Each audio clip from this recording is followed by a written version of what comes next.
YouTube, ça marche, Laurent? Oui? D'accord.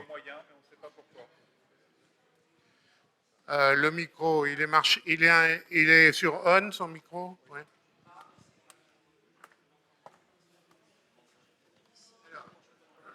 Moi, je fais l'intro, puis vous restez là, avec ce micro-là ou ce micro, peu importe. Et oui, mais le micro-cravate, c'est pour autre chose. Ça, c'est pour la salle. Hein.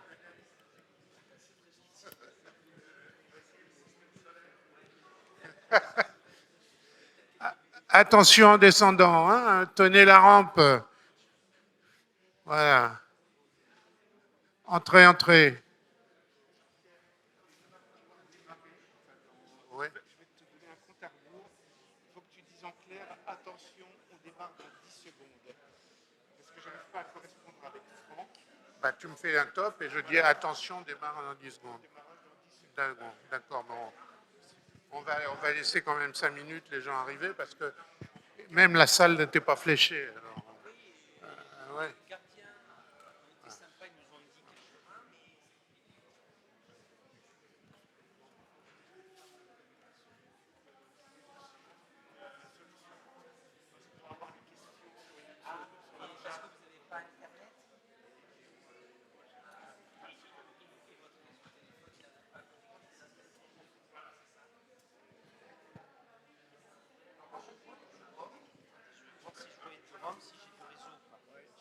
Bah, moi, en tout cas, sur Orange, j'ai pas réussi à avoir du réseau. Ici, ouais, moi j'ai l'impression que j'ai du réseau. Je dois avoir du rhum, moi. Donc je peux vous passer.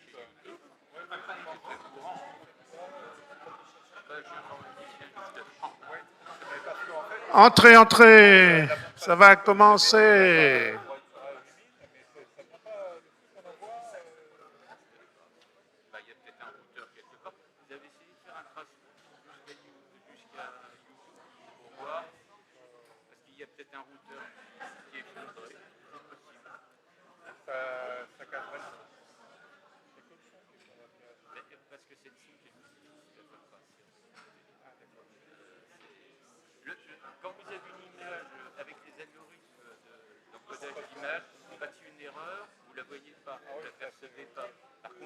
Il y a de la place devant, là.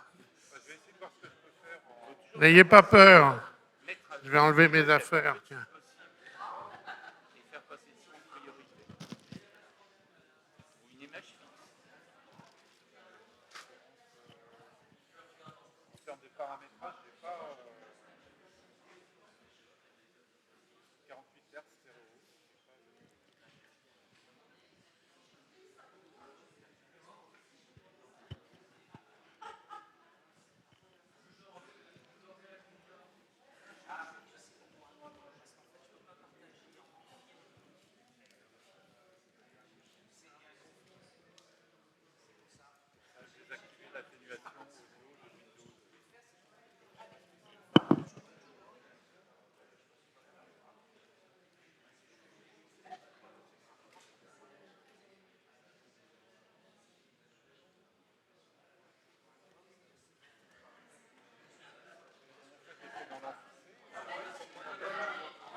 Il y a des places en bas, je sais, il faudra remonter après l'escalier. Hein.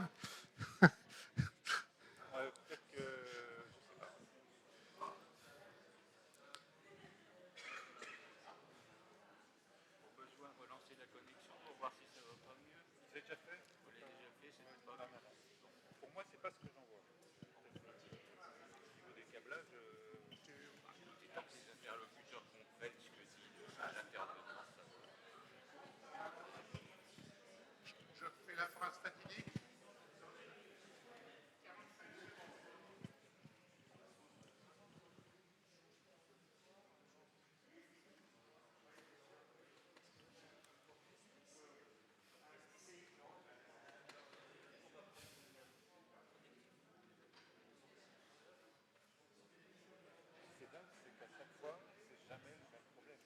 Là, par saute. Je ne sais pas dire pourquoi. Là, j'ai enregistré le diaporama et je le renvoie dans un enregistreur. Et en fait, il n'arrête pas de sauter là-bas. Je ne sais pas si c'est un peu les... Nous allons commencer dans 10 secondes, mesdames et messieurs.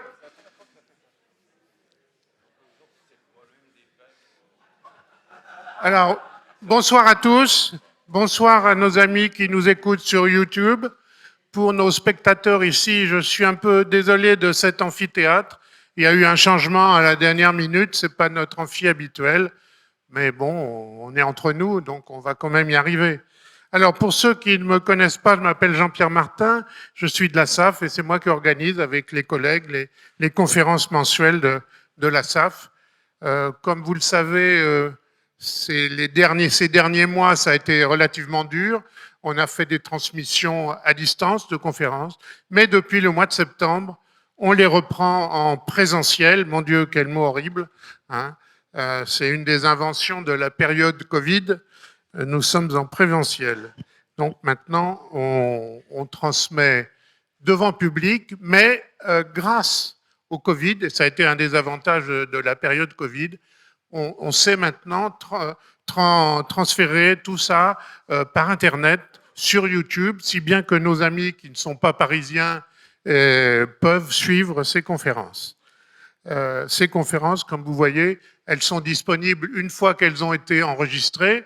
Donc, dans quelques jours, elles seront disponibles sur le canal YouTube de la SAF que vous voyez ici, avec une adresse tout à fait impossible à se mémorer. Mais bon, il suffit d'aller sur le site, de faire clic. Au moins, ça, c'est l'avantage du monde moderne. Voilà, je vous présente les prochains conférenciers. Alors, notre programme est presque complet jusqu'à la fin de la saison. La fois prochaine, c'est le 8 décembre, on va parler de Mars.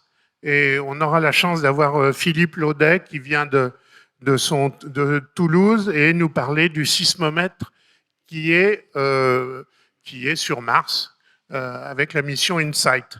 Ensuite, c'est mademoiselle Aurélie, ou madame Aurélie Moussy, je ne sais pas, qui est spécialiste des astéroïdes. Elle est du CNES et elle va nous parler de l'exploration des astéroïdes. Vous savez qu'il y a eu des missions super formidables sur Bennu et sur un autre astéroïde par des Japonais.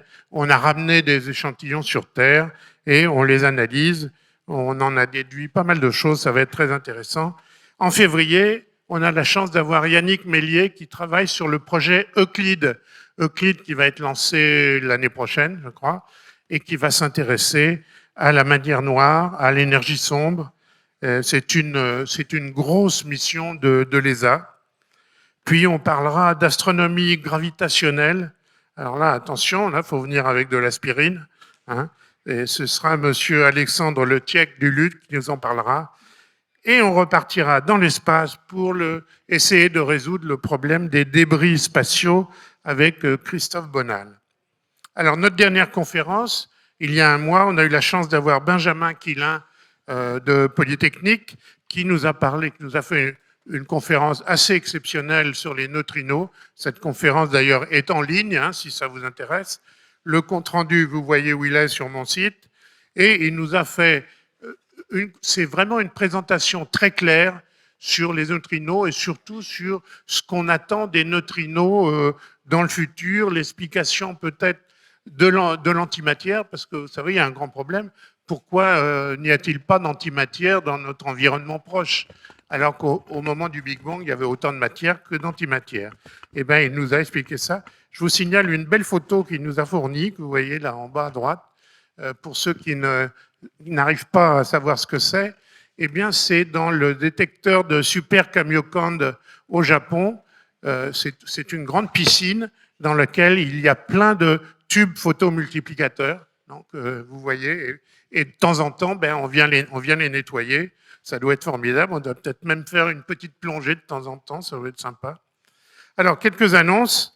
Le samedi 27 novembre, on va recevoir Johanna Oliveira, qui va nous parler d'une conférence sur Triton, qui correspond à sa thèse. Donc, c'est réservé aux membres de la SAF, et ça se passera salle Pecker, donc la grande salle de conférence de la SAF rue Beethoven. Ça sera, retransmis sur YouTube, bien entendu, on donnera... voilà. Une autre annonce, en commission de cosmologie, le samedi 11 décembre, on reçoit le docteur Pauline Zarouk du CEA de Saclay, de Durham University en Angleterre, et du LPNHE, laboratoire physique de haute énergie à Paris, qui va nous parler de l'expansion de l'univers. Vous savez que l'expansion de l'univers s'accélère, et on se demande, elle va nous dire, qui est-ce qui appuie sur l'accélérateur, hein? Je pense qu'elle nous le dira. Voilà. La SAF donne des cours de cosmologie avec Jacques Frick. Vous voyez ici les dates et le programme. On a aussi des cours d'astronomie. Alors bien sûr, ces cours sont réservés aux membres de la SAF. Si les conférences sont ouvertes à tout public, il y a quand même des cours qui sont réservés aux membres de la SAF. Il faut bien que les membres de la SAF aient quelques avantages. Donc la prochaine fois, Philippe Laudet qui nous parle donc du sismomètre français sur Mars. Ça va être très intéressant. Et vous savez qu'il marche bien. Et on a détecté des petits mouvements sismiques sur Mars.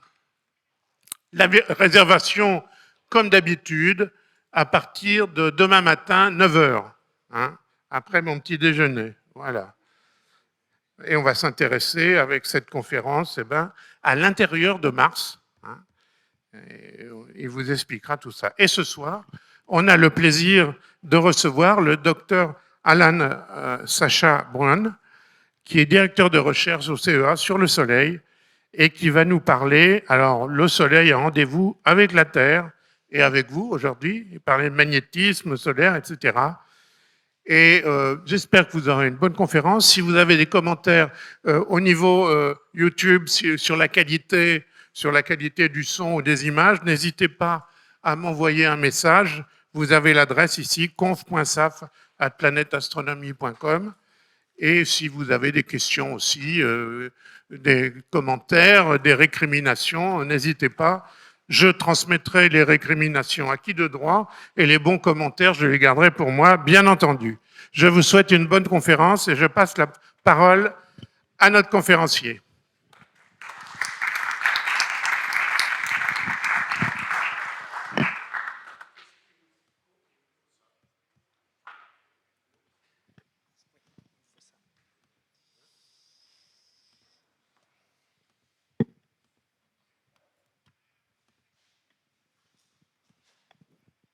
Allô ? Ouais. Le temps que l'ordinateur se mette en marche, bonsoir à tout le monde, merci d'être présent. J'espère que la luminosité est suffisante. Donc oui, comme Jean-Pierre vient de le... Est-ce que vous entendez bien en haut ? Oui, je vais tenir mon micro près de la bouche comme ça. Et donc, comme Jean-Pierre l'a dit, je vais vous parler du Soleil et de la Terre. Ça a l'air un peu déformé, là, j'ai l'impression. Enfin. Donc, je suis Alain Sacha Brun. J'ai été pendant 12 ans responsable du laboratoire dynamique des étoiles et des exoplanètes et leur environnement au département d'astrophysique du CEA à Saclay. Là, je viens de passer la main parce qu'il était temps de l'administration, c'est sympa, mais après 2 ans de Covid et toutes les idioties qu'on nous fait faire pendant cette période-là au niveau suivi des équipes, je peux vous dire que ça fait du bien de revenir à la vraie science. Voilà, donc dans ce département d'astrophysique, on fait plein de choses et dans l'équipe que j'ai dirigée pendant très longtemps et qu'on continue à faire, on s'intéresse aux étoiles, donc par exemple le Soleil à gauche, aux exoplanètes et aux planètes à droite, et à leur interaction entre les deux. Et donc aujourd'hui, c'est de ça dont je vais vous parler, c'est vous expliquer un petit peu pourquoi. Déjà, c'est intéressant pour nous de savoir l'impact du Soleil sur la Terre. C'est donc ce qu'on appelle la météorologie de l'espace. Et ici, il y a un pointeur ou quelque chose qui me permet de mettre sur l'écran, non ? Bon, je vais faire avec la souris. Et si vous voyez la souris, ouais, voilà. Donc ici, vous avez la Terre avec sa magnétosphère, c'est-à-dire son cocon magnétique. Ici, vous avez le Soleil avec des éruptions. Et ce qu'on va donc discuter, c'est pourquoi le Soleil a des éruptions. quelles en sont les origines physiques, comment celles-ci finalement peuvent potentiellement impacter notre planète Terre, et généraliser ça aux exosystèmes. C'est ce qu'on appelle l'exospace weather, donc la météorologie des exosystèmes, quoi. Et donc, faut qu'on comprenne qu'entre le Soleil et la Terre, il y a des choses qui se passent en permanence. Donc, je vais rentrer dans le vif du sujet. Et je vais commencer par vous présenter un bulletin, un pilote qu'on a fait pour France Info TV avec une boîte de production, parce qu'on s'était dit que ça serait peut-être pas mal de lancer des bulletins de météorologie de l'espace hebdomadaires. Alors, on était en minimum solaire en 2019, et là, on est en train de remonter en activité. Et je vais vous montrer un événement qui s'est passé il n'y a pas plus tard que 3 semaines, qui était la première éruption X intense. Mais là, d'abord, je vais vous mettre un peu dans le contexte, parce que ce petit bulletin d'une minute et demie, il vous raconte à peu près tout. Donc, j'espère qu'avec le HDMI, on devra entendre le son.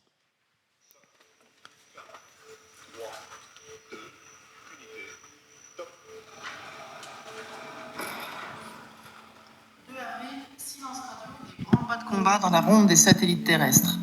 Tout ça à cause d'une poignée de photons et particules solaires venues effleurer la Terre.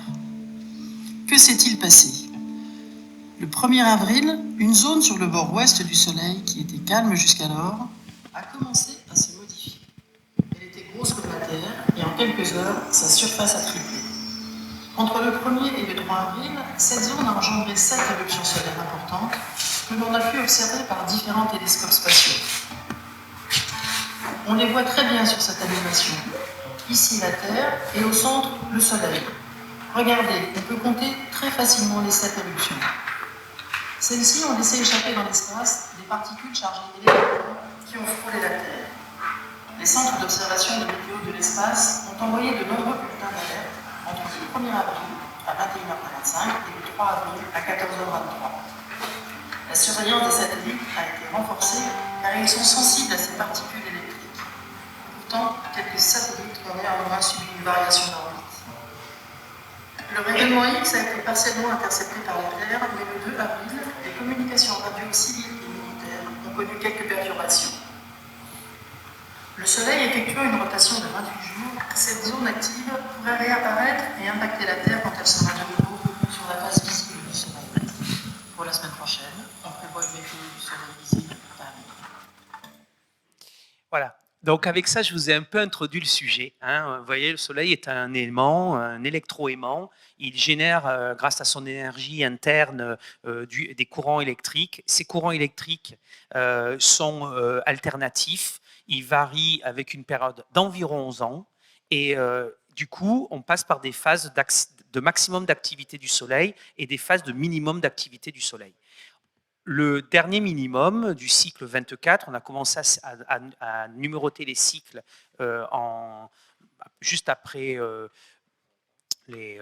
disons, début du 18e siècle, vers 1715, 1720, à la fin de ce qu'on appelle l'événement du minimum de Maunder, mais j'y reviendrai. Et donc, on vient de finir le cycle 24 qui s'est fini le 19 décembre, en décembre 2019. Donc aujourd'hui, nous sommes en début novembre 2021. Ça fait donc déjà 2 ans qu'on a passé le minimum d'activité du Soleil et que l'activité remonte. Comme elle fait à peu près 11 ans, elle va mettre à peu près 4-5 ans à monter. Ce n'est pas exactement 11 ans, j'y reviendrai. Mais disons qu'on peut s'attendre, actuellement les prédictions, et on participe à ces prédictions, on anticipe un maximum de l'activité solaire aux alentours de 2025. Voilà. Donc ça va monter, ça va monter, ça va monter. On verra bien si on a raison. Mais bon, avant de revenir à ces détails et à expliquer vraiment le phénomène de la météorologie de l'espace et du magnétisme solaire, je voudrais quand même rappeler brièvement ce que sont les étoiles. Alors les étoiles, j'appelle ça les briques élémentaires de l'univers parce que en fait, ça peut être vu, comme vous le savez, elles peuplent les galaxies. Il y en a à peu près dans notre galaxie, la Voie lactée, 100 milliards. Mais il faut savoir que l'univers à grande échelle est plutôt un gaz de galaxies. C'est-à-dire qu'en fait, quand vous commencez à comparer la distance qu'il y a entre les galaxies et leur taille relative, il y a en moyenne un facteur 10 d'écart.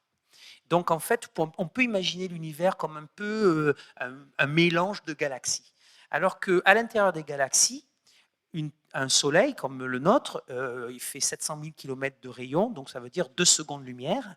Et la première étoile la plus proche, c'est Proxima du Centaure, elle est à 4,5 années-lumière. Donc vous voyez, là on doit comparer 2 secondes à des années.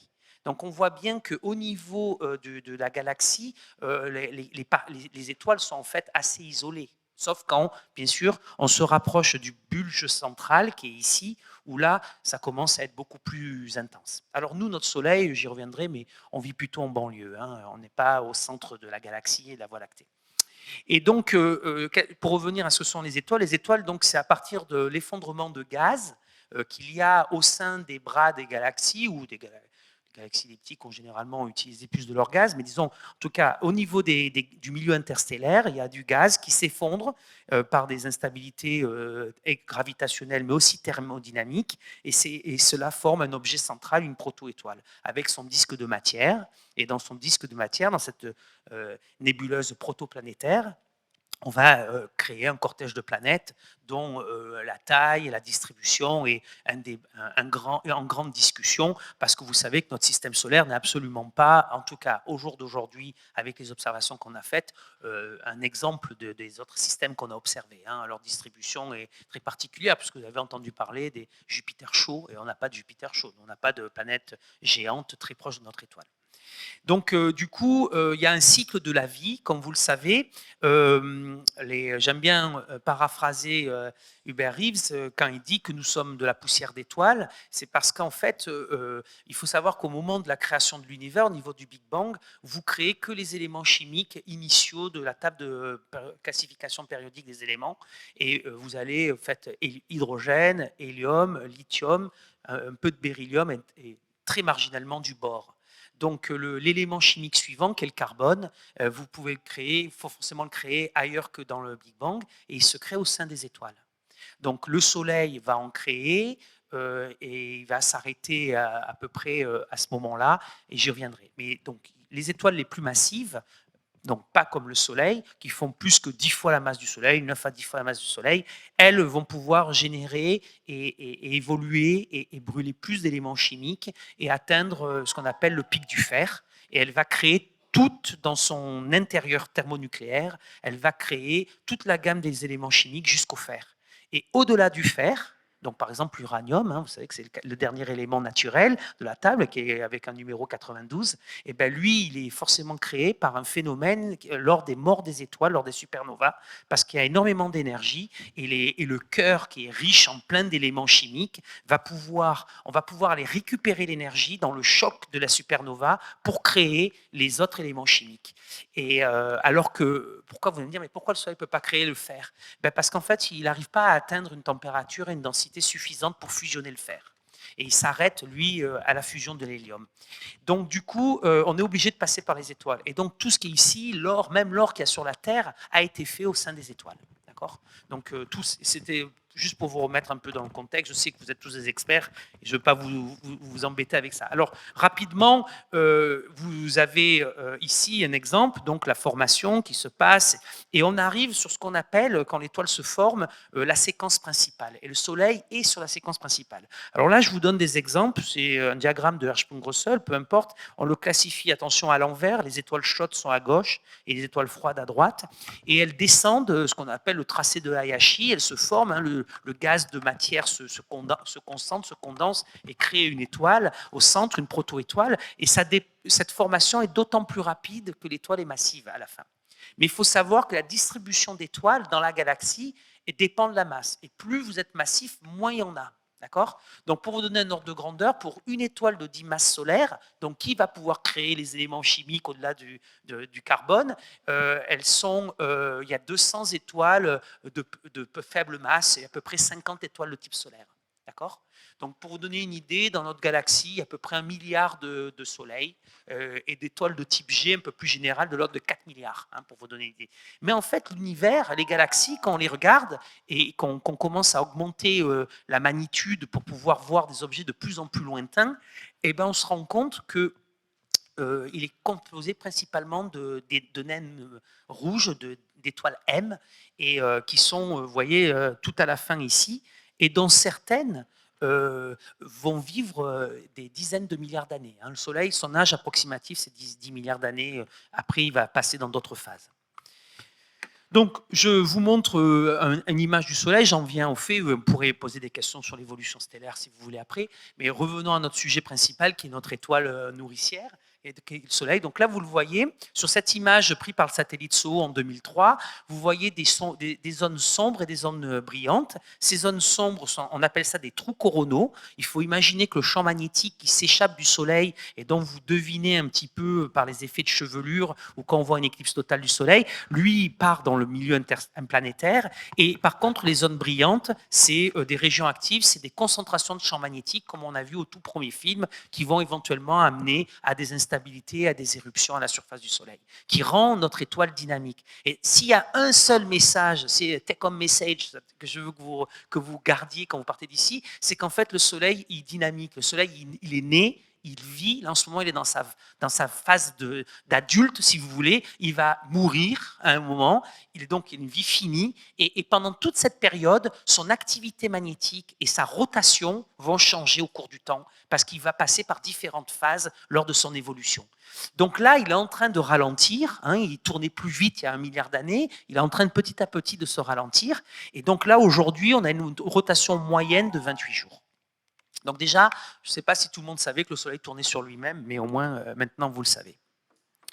Alors ici, je vous montre un autre film plus récent pris par le lien cassé. Alors là, vous voyez une image en ultraviolet, j'en ai d'autres, de toute façon, ce n'est pas le souci. Donc, comme je l'ai dit, qu'est-ce que c'est une étoile? C'est une boule de gaz chaud autogravitante et la pression du gaz supporte la gravité. Comme c'est un gaz chaud, il est donc ionisé, et je vous rappelle qu'il y a 4 états de la matière dans l'univers. Il y a l'état solide, liquide et gaz qu'on voit de façon fréquente sur Terre, et puis il y a l'état plasma. Et l'état plasma, c'est les électrons et les noyaux d'atomes sont séparés, et en fait c'est ce milieu-là qui envahit, qui constitue la majorité de l'univers. Et comme le gaz est sous forme d'état plasma, il y a donc la possibilité d'avoir des courants électriques et des champs magnétiques, et donc du coup une physique beaucoup plus riche. Alors, une question qu'on me pose souvent, et quelque chose que je lis souvent dans la littérature, mais qui est faux, c'est que le Soleil n'est pas brillant parce qu'il a des réactions nucléaires. C'est faux, ça. Le Soleil, il est brillant parce qu'il est chaud. La raison pour laquelle on a besoin des réactions nucléaires, ce n'est pas pour expliquer pourquoi le Soleil est chaud, c'est pour expliquer pourquoi le Soleil brille depuis si longtemps. Parce que si vous preniez un Soleil fait de charbon et que vous utilisiez les réactions chimiques, et que avec la totalité de la masse du Soleil, parce que la réaction chimique de brûlage du charbon est très peu efficace énergétiquement, vous ne vivriez qu'à peu près de l'ordre de 25 000, 30 000 ans. Or, on a des preuves que le Soleil a plus de 4 milliards d'années. Et donc, à partir de là, ce n'est pas possible. Et donc, il y a forcément. Donc, la raison pour laquelle on a besoin des réactions nucléaires, c'est uniquement pour expliquer la longue durée et pour vous donner une différence, c'est que quand je vous ai dit qu'en prenant la totalité, 100% de la masse du Soleil, avec le charbon, avec les méthodes chimiques de transformation d'énergie, on durait que 25 000 ans, et bien avec les réactions nucléaires, on n'a eu besoin que de convertir 0,5% de la masse du Soleil pour durer 4,5 milliards d'années. Donc ça vous donne une différence. Avec 0,5, on dure des centaines de fois, des milliers de fois plus qu'avec la totalité. Donc ça vous donne l'efficacité des réactions nucléaires. Donc du coup, pour être une étoile, il faut atteindre une certaine masse critique. Et dans notre système solaire, on a une étoile qui a raté, c'est Jupiter. Jupiter, elle fait 1/1000e de la masse du Soleil, et si elle avait été 80 fois plus massive, on aurait eu un système binaire dans notre système solaire. Donc, il faut bien le comprendre que les étoiles, souvent, alors ça dépend de leur masse et leur multiplicité, savoir si on a des systèmes binaires, des systèmes multiples, ça peut aller jusqu'à 4 ou 5, des observations qu'on a fait jusqu'à présent. On ne sait pas la limite théorique au nombre d'étoiles qui peuvent tourner les unes autour des autres. Mais en tout cas, 3, 4, et puis les plus fréquentes, c'est les systèmes binaires, sont assez fréquentes, mais plutôt pour les étoiles un peu massives. Pour les étoiles de faible masse, elles ont plutôt tendance à être solitaires. Donc le soleil, le spectre de lumière du soleil qui nous fait vivre en particulier, il est distribué bien évidemment, comme vous en doutez, autour de la gamme du visible. Donc le spectre lumineux, hein, c'est, pour vous donner une idée, dans le visible, c'est les arcs-en-ciel, hein, quand on fait passer la lumière dans un prisme, hein, vous voyez les différentes couleurs. Hein. Donc quand on est vers le rouge de l'arc-en-ciel, après on passe à l'infrarouge, aux micro-ondes, aux ondes millimétriques, aux ondes radio. On va plutôt vers les basses énergies, les grandes longueurs d'onde. Et quand on va vers les hautes énergies, au côté de l'indigo, on va vers l'ultraviolet, les rayons X et les rayons gamma, donc la haute énergie et les faibles fréquences. Et donc le soleil, comme il émet principalement dans le visible, il émet comme ce qu'on appelle un corps noir. Alors ça c'est un peu un détail technique, physique, peu importe. C'est l'émission d'un gaz naturel. Et du coup, il est principalement dans le visible. Et comme la majorité de sa luminosité dans le visible varie peu au cycle solaire, on ne s'est pas rendu compte au début que le Soleil variait de 11 ans. Mais en fait, on pense que le Soleil fait ça depuis longtemps. Et si le Soleil avait émis plus dans d'autres gammes, on aurait vu une variation beaucoup plus évidente. Et je vous le montrerai dans quelques slides. Ici, je vous montre l'intensité ultraviolette. Donc, le soleil, comme je le montrais, il n'émet pas que dans le visible, il émet aussi dans l'ultraviolet. Et donc, ces histoires d'UVBA, UVBC, UVB, c'est en fait juste que vous allez de plus en plus vers les hautes énergies quand vous allez vers l'UVC. Et heureusement pour nous, l'atmosphère de la Terre nous filtre la lumière ultraviolette, en tout cas la plus intense. Comme vous voyez, l'UVA arrive à atteindre quand même le sol, et l'UVB l'atteint un petit peu, donc c'est dangereux parce que c'est cancérigène, et bien évidemment l'UVC, heureusement qu'il est bloqué. Donc rapidement, le soleil, une vue schématique, comme je l'ai dit, c'est une grosse boule de gaz. Désolé, ça a l'air un peu déformé, normalement ça devrait être sphérique. Mais donc la température centrale du soleil, c'est à peu près 15 millions de degrés. La densité, c'est à peu près, sa masse volumique, c'est à peu près 155 fois 155 grammes par centimètre cube, mais disons convertir par rapport à l'eau, c'est 150 fois la densité de l'eau. Il est composé de deux principales zones, qui sont la zone de convection, et on y reviendra, et la zone de radiation, où le transport d'énergie est fait. Alors, dans la zone radiative, par les photons. Donc, il faut savoir qu'au centre, la température de 15 millions se convertit en quelques 1,3 kV, et ça vous donne une idée du rayonnement associé au cœur nucléaire du Soleil. Donc, le Soleil, quand il génère ses réactions nucléaires et qu'il transforme l'hydrogène en hélium, en fait, il émet des rayons X. Et ces rayons X se propagent à l'intérieur du Soleil et finissent par interaction avec la matière à perdre de leur énergie jusqu'à ce qu'il arrive à la photosphère et que son libre parcours moyen, ça, en fait, vous voyez, au début, le photon, c'est tellement dense qu'il n'arrête pas de rencontrer des atomes, des noyaux, des atomes qui ont plus ou moins des électrons, donc il interagit, il fait une espèce de mouvement brownien à travers la zone radiative, comme ça, puis après, à un moment, il finit par arriver à la surface, et là, son libre parcours moyen, d'un coup, devient extrêmement grand, et il s'échappe de l'étoile. D'accord ? Et c'est ça qu'on regarde. Et OCEA, la raison pour laquelle on s'est intéressé au Soleil, c'est bien évidemment parce qu'il a des réactions nucléaires et que ça a développé tout le champ de l'astrophysique nucléaire. Et ça a permis de comprendre certaines physiques très subtiles qu'on ne pouvait pas faire en observation. Donc voilà, alors je reviendrai sur certains phénomènes. Donc le cœur nucléaire fait à peu près 25% de la taille du Soleil, à peu près 50% de sa masse, entre 40 et 50% de sa masse. Donc la source d'énergie, je l'ai déjà dit, c'est la conversion. Il faut savoir que chaque seconde, il y a 650 millions de tonnes d'hydrogène qui sont brûlées par le Soleil. Hein, pour vous donner une idée, hein, c'est quand même quelque chose qui convertit beaucoup de matière et qui transforme donc les 4 atomes d'hydrogène, en fait, qui sont sans leur électron, donc c'est des protons, et en un atome d'hélium avec de l'énergie, et effectivement, puisque vous parliez des neutrinos, avec des neutrinos qui s'échappent, et il y a eu toute une problématique sur les neutrinos solaires, et nous avons, nous, astrophysiciens et physiciens solaires, aidé les physiciens des particules à résoudre un de leurs problèmes, qui était le fait que les neutrinos ont une masse, contrairement à ce que le modèle standard de base disait, on pouvait mettre la masse du neutrino à 0, en fait, en pratique, ça ne marche pas, parce qu'on se rend compte que les réactions nucléaires du Soleil créent des neutrinos électroniques, et vous savez qu'il y a 3 types de familles, et du coup, par le trajet de ces neutrinos. Alors eux, ils mettent que 8 minutes à venir, ils sont très très rapides, hein.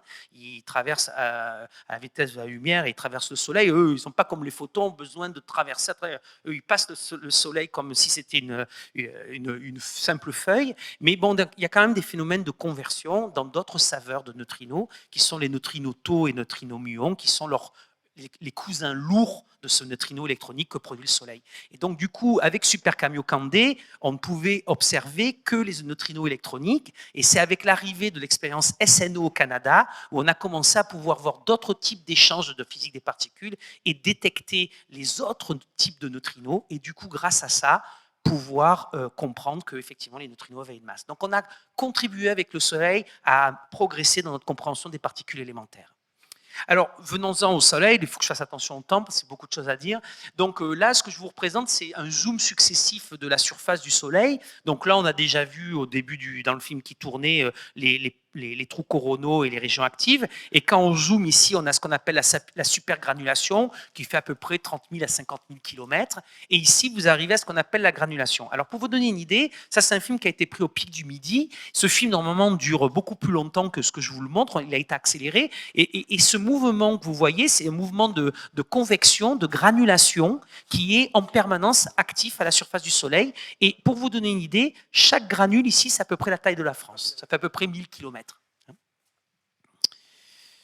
Donc, je vais vous passer le truc. Donc, moi, je vais vous montrer une simulation numérique qu'on fait au CEA pour essayer de comprendre la convection dans le Soleil et surtout pourquoi il tourne comme il tourne. Et donc là, je vous montre un film où ce que vous voyez, c'est la vitesse radiale de la convection. Donc, c'est les mouvements convectifs. Donc, qu'est-ce que c'est la convection? Il n'arrête pas de parler de la convection, mais qu'est-ce que c'est? La convection, c'est les mouvements de chaleur à l'intérieur de l'étoile, les mouvements à grande échelle, macroscopiques. Donc, ça tourne. Vous prenez ce qui est chaud, vous le faites monter, ça refroidit à la surface, ça redescend. Et ça transporte la chaleur. Et du coup, fait un bruit. Donc là, vous voyez que quand on met de la convection sur une sphère et qu'on fait tourner cette sphère à 28 jours, eh ben, elle crée un mouvement non uniforme des couches. Et un peu comme on a vous savez, sur Terre, quand on prend l'avion, on peut avoir des vents zonaux qui nous font aller ce qu'on appelle le tailwind, le headwind. Vous avez peut-être déjà vu ça sur vos écrans, quoi, hein, le vent de queue.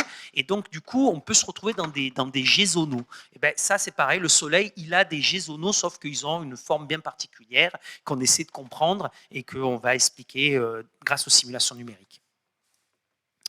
Alors, comment on a pu faire des progrès? J'espère que ça va marcher. On a pu faire des progrès grâce à l'héliosismologie. Et je vais faire un petit exercice avec vous, d'accord?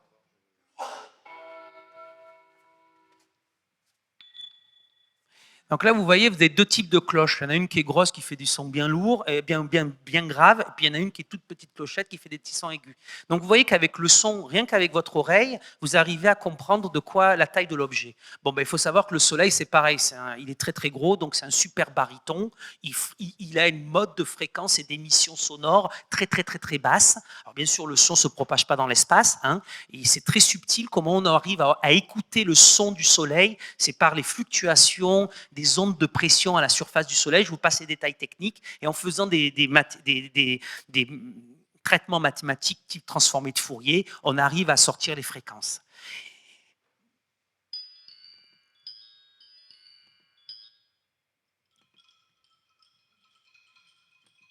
Donc là, vous avez deux chimes et vous pouvez tout de suite me dire qu'il y en a un qui n'est pas fait pareil que l'autre, il y en a un qui est métallique et l'autre qui est fait en bois. Hein. Et rien que le son, donc ça vous donne à quel point le son est puissant pour comprendre l'intérieur des objets.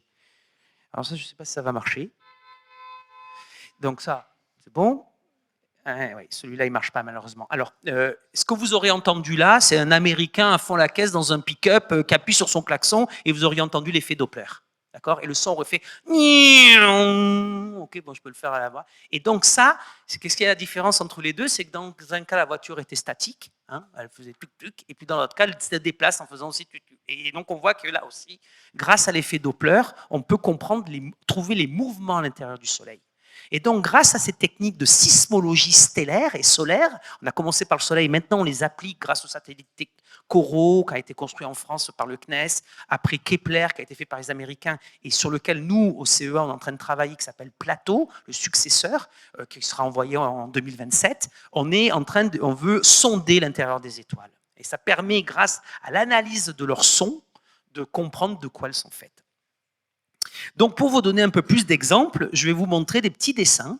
Donc ça, imaginez, c'est une coupe équatoriale du Soleil. Donc je prends le Soleil, je le coupe.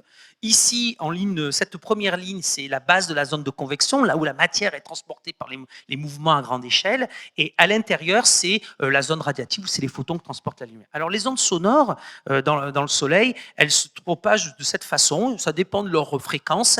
Il y en a certaines qui restent à la surface, comme celle qui est violette. Et puis il y en a certaines qui vont vers le centre, comme la rouge. D'accord ? Et grâce à ces différentes ondes qui se propagent plus ou moins profondément dans l'étoile, on est capable après de comprendre les propriétés qu'il y a à l'intérieur à différentes profondeurs, latitude et longitude du Soleil.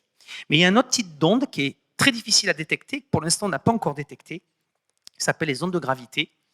Et elles sont confinées dans la zone de radiation. Elles ne peuvent pas se propager dans la zone convective. C'est pour ça qu'elles sont difficiles, c'est parce qu'elles sont masquées à l'intérieur du Soleil. Mais on travaille activement au CEA. Et s'il y a des gens qui les ont détectés, au CEA, on est certainement parmi les gens bien placés parce qu'on avait développé un instrument qui s'appelle GOLF et qui est à bord du satellite SOHO et qui fonctionne encore 22 ans plus tard. Donc on a une série temporelle très très longue qui nous permet de détecter. On a peut-être trouvé une détection à 5-6 sigma, mais bon, c'est encore assez débattu dans la communauté. Donc du coup, grâce à ce spectre, donc là je vous montre justement ce spectre d'oscillation. Il faut savoir que le Soleil, lui, vibre à peu près en moyenne avec les ondes acoustiques. Donc je vous dis, on a pour l'instant détecté que les ondes acoustiques vraiment. Et donc c'est une vibration de 5 minutes. Et je vous montre que l'instrument Golf qu'on a développé au CEA, eh ben, il détecte bien plein d'ondes, fréquences. Alors c'est des modes, donc du coup c'est comme les notes sur un piano. Elles sont distinctes, elles sont distraites. Vous savez que le bruit, ça remplit toutes les fréquences. Et la musique, ça ne prend que certaines fréquences, c'est pour ça que c'est harmonieux. Hein. Et si on devait transformer, si on devait se dire, ben, c'est quoi le La du Soleil, eh ben, le La, il est 17 octaves plus bas que le La du milieu du piano. Hein. Donc, vous savez que passer d'un octave à l'autre, c'est le doublement de la fréquence. Hein. Donc, on a le La du milieu du piano, c'est 440 Hz. Et quand vous montez d'un côté ou vous descendez de l'autre, vous allez à 220 Hz ou 880 Hz. Là, la vibration du Soleil, c'est 3 millihertz. Donc, c'est très, très, très, très, très grave. D'accord ? Comme je disais, c'est un super baryton. Mais grâce à l'héliosismologie et à la détection de ces ondes, on a pu mettre en évidence le fait que le Soleil, comme je vous l'ai montré dans ma simulation juste avant, en fait, ne tourne pas de façon uniforme. L'équateur tourne en 25 jours et les pôles en 34 jours. Donc, pour vous donner un exemple, si le Soleil c'était un manège et que quelqu'un s'asseyait à l'équateur et que l'autre s'asseyait au pôle, la personne qui soit à l'équateur ferait 4 tours du Soleil quand l'autre en ferait 3. C'est pour vous donner une idée. Il y a une force cisaillement à la surface du Soleil, mais qui s'arrête.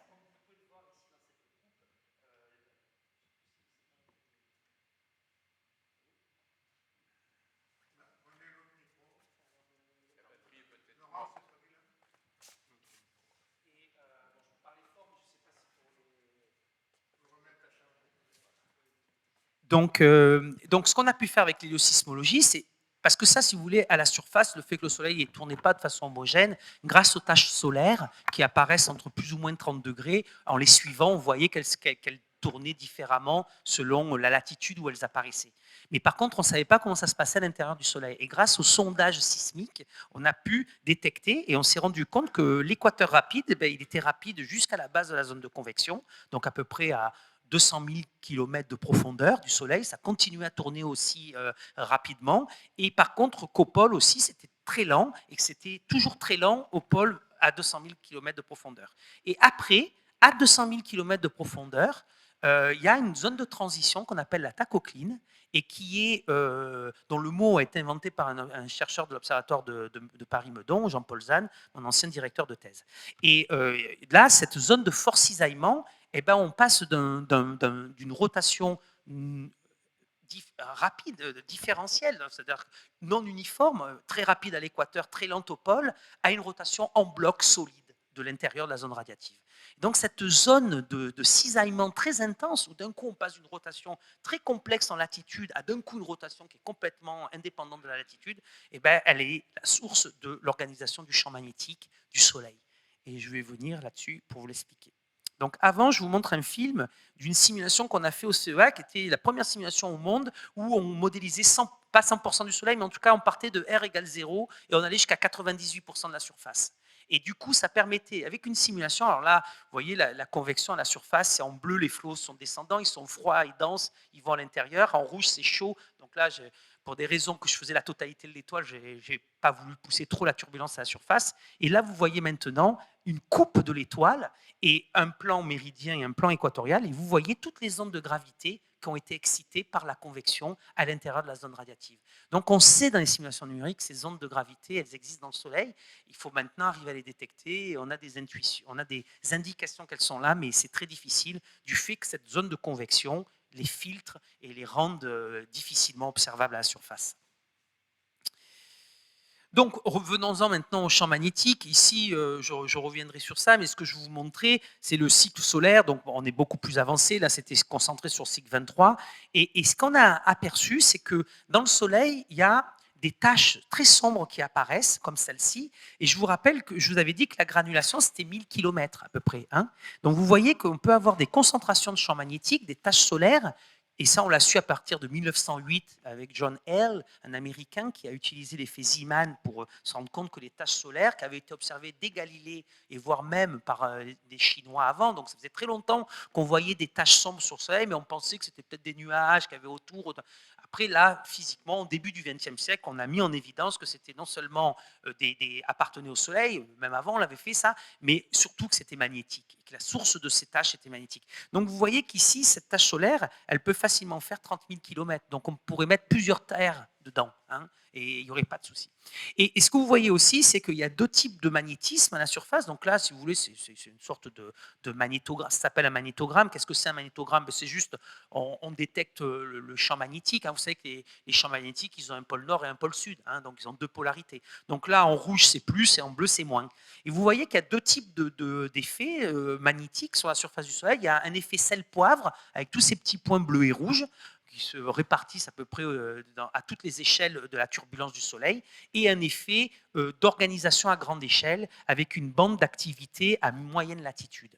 Et cette bande d'activité à moyenne latitude, ce qui est très incroyable, c'est qu'elle évolue au cours du temps, et la bande de latitude, elle part des tropiques, hein, plus ou moins 30 degrés, et elle se décale, alors c'est pas exactement plus ou moins 30 degrés sur Terre, mais c'est pour vous donner une idée, et elle se décale petit à petit vers l'équateur. Et ça, c'est ce que vous voyez ici. Vous voyez, les taches au début du cycle 23, elles apparaissaient à moyenne latitude, nord et sud, et petit à petit, elles migrent vers l'équateur. Et ça, c'est ce qu'on appelle le diagramme papillon du Soleil. Et donc, quand on commence à voir ce genre de choses et qu'on sait que l'activité varie au cours du temps et que la localisation des taches varie en latitude, on commence à avoir des informations très utiles pour comprendre comment ça fonctionne. Donc là, je vous fais un zoom sur les cycles plus récents qui sont d'intérêt. Donc, comme je vous le disais, le cycle 24 vient juste de finir. Donc, on est ici, quoi. Et le cycle 25 a commencé depuis à peu près maintenant 2 ans. D'accord ? Donc, on va remonter.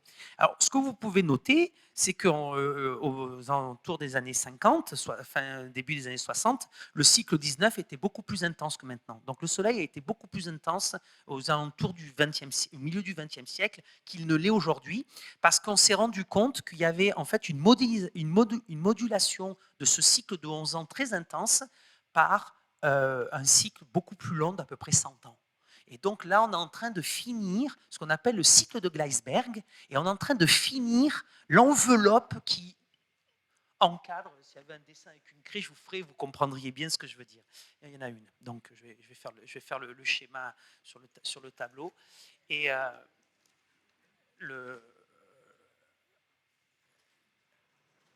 le cycle, si vous voulez, il fait ça, quoi. Donc, il y a un cycle de 11 ans.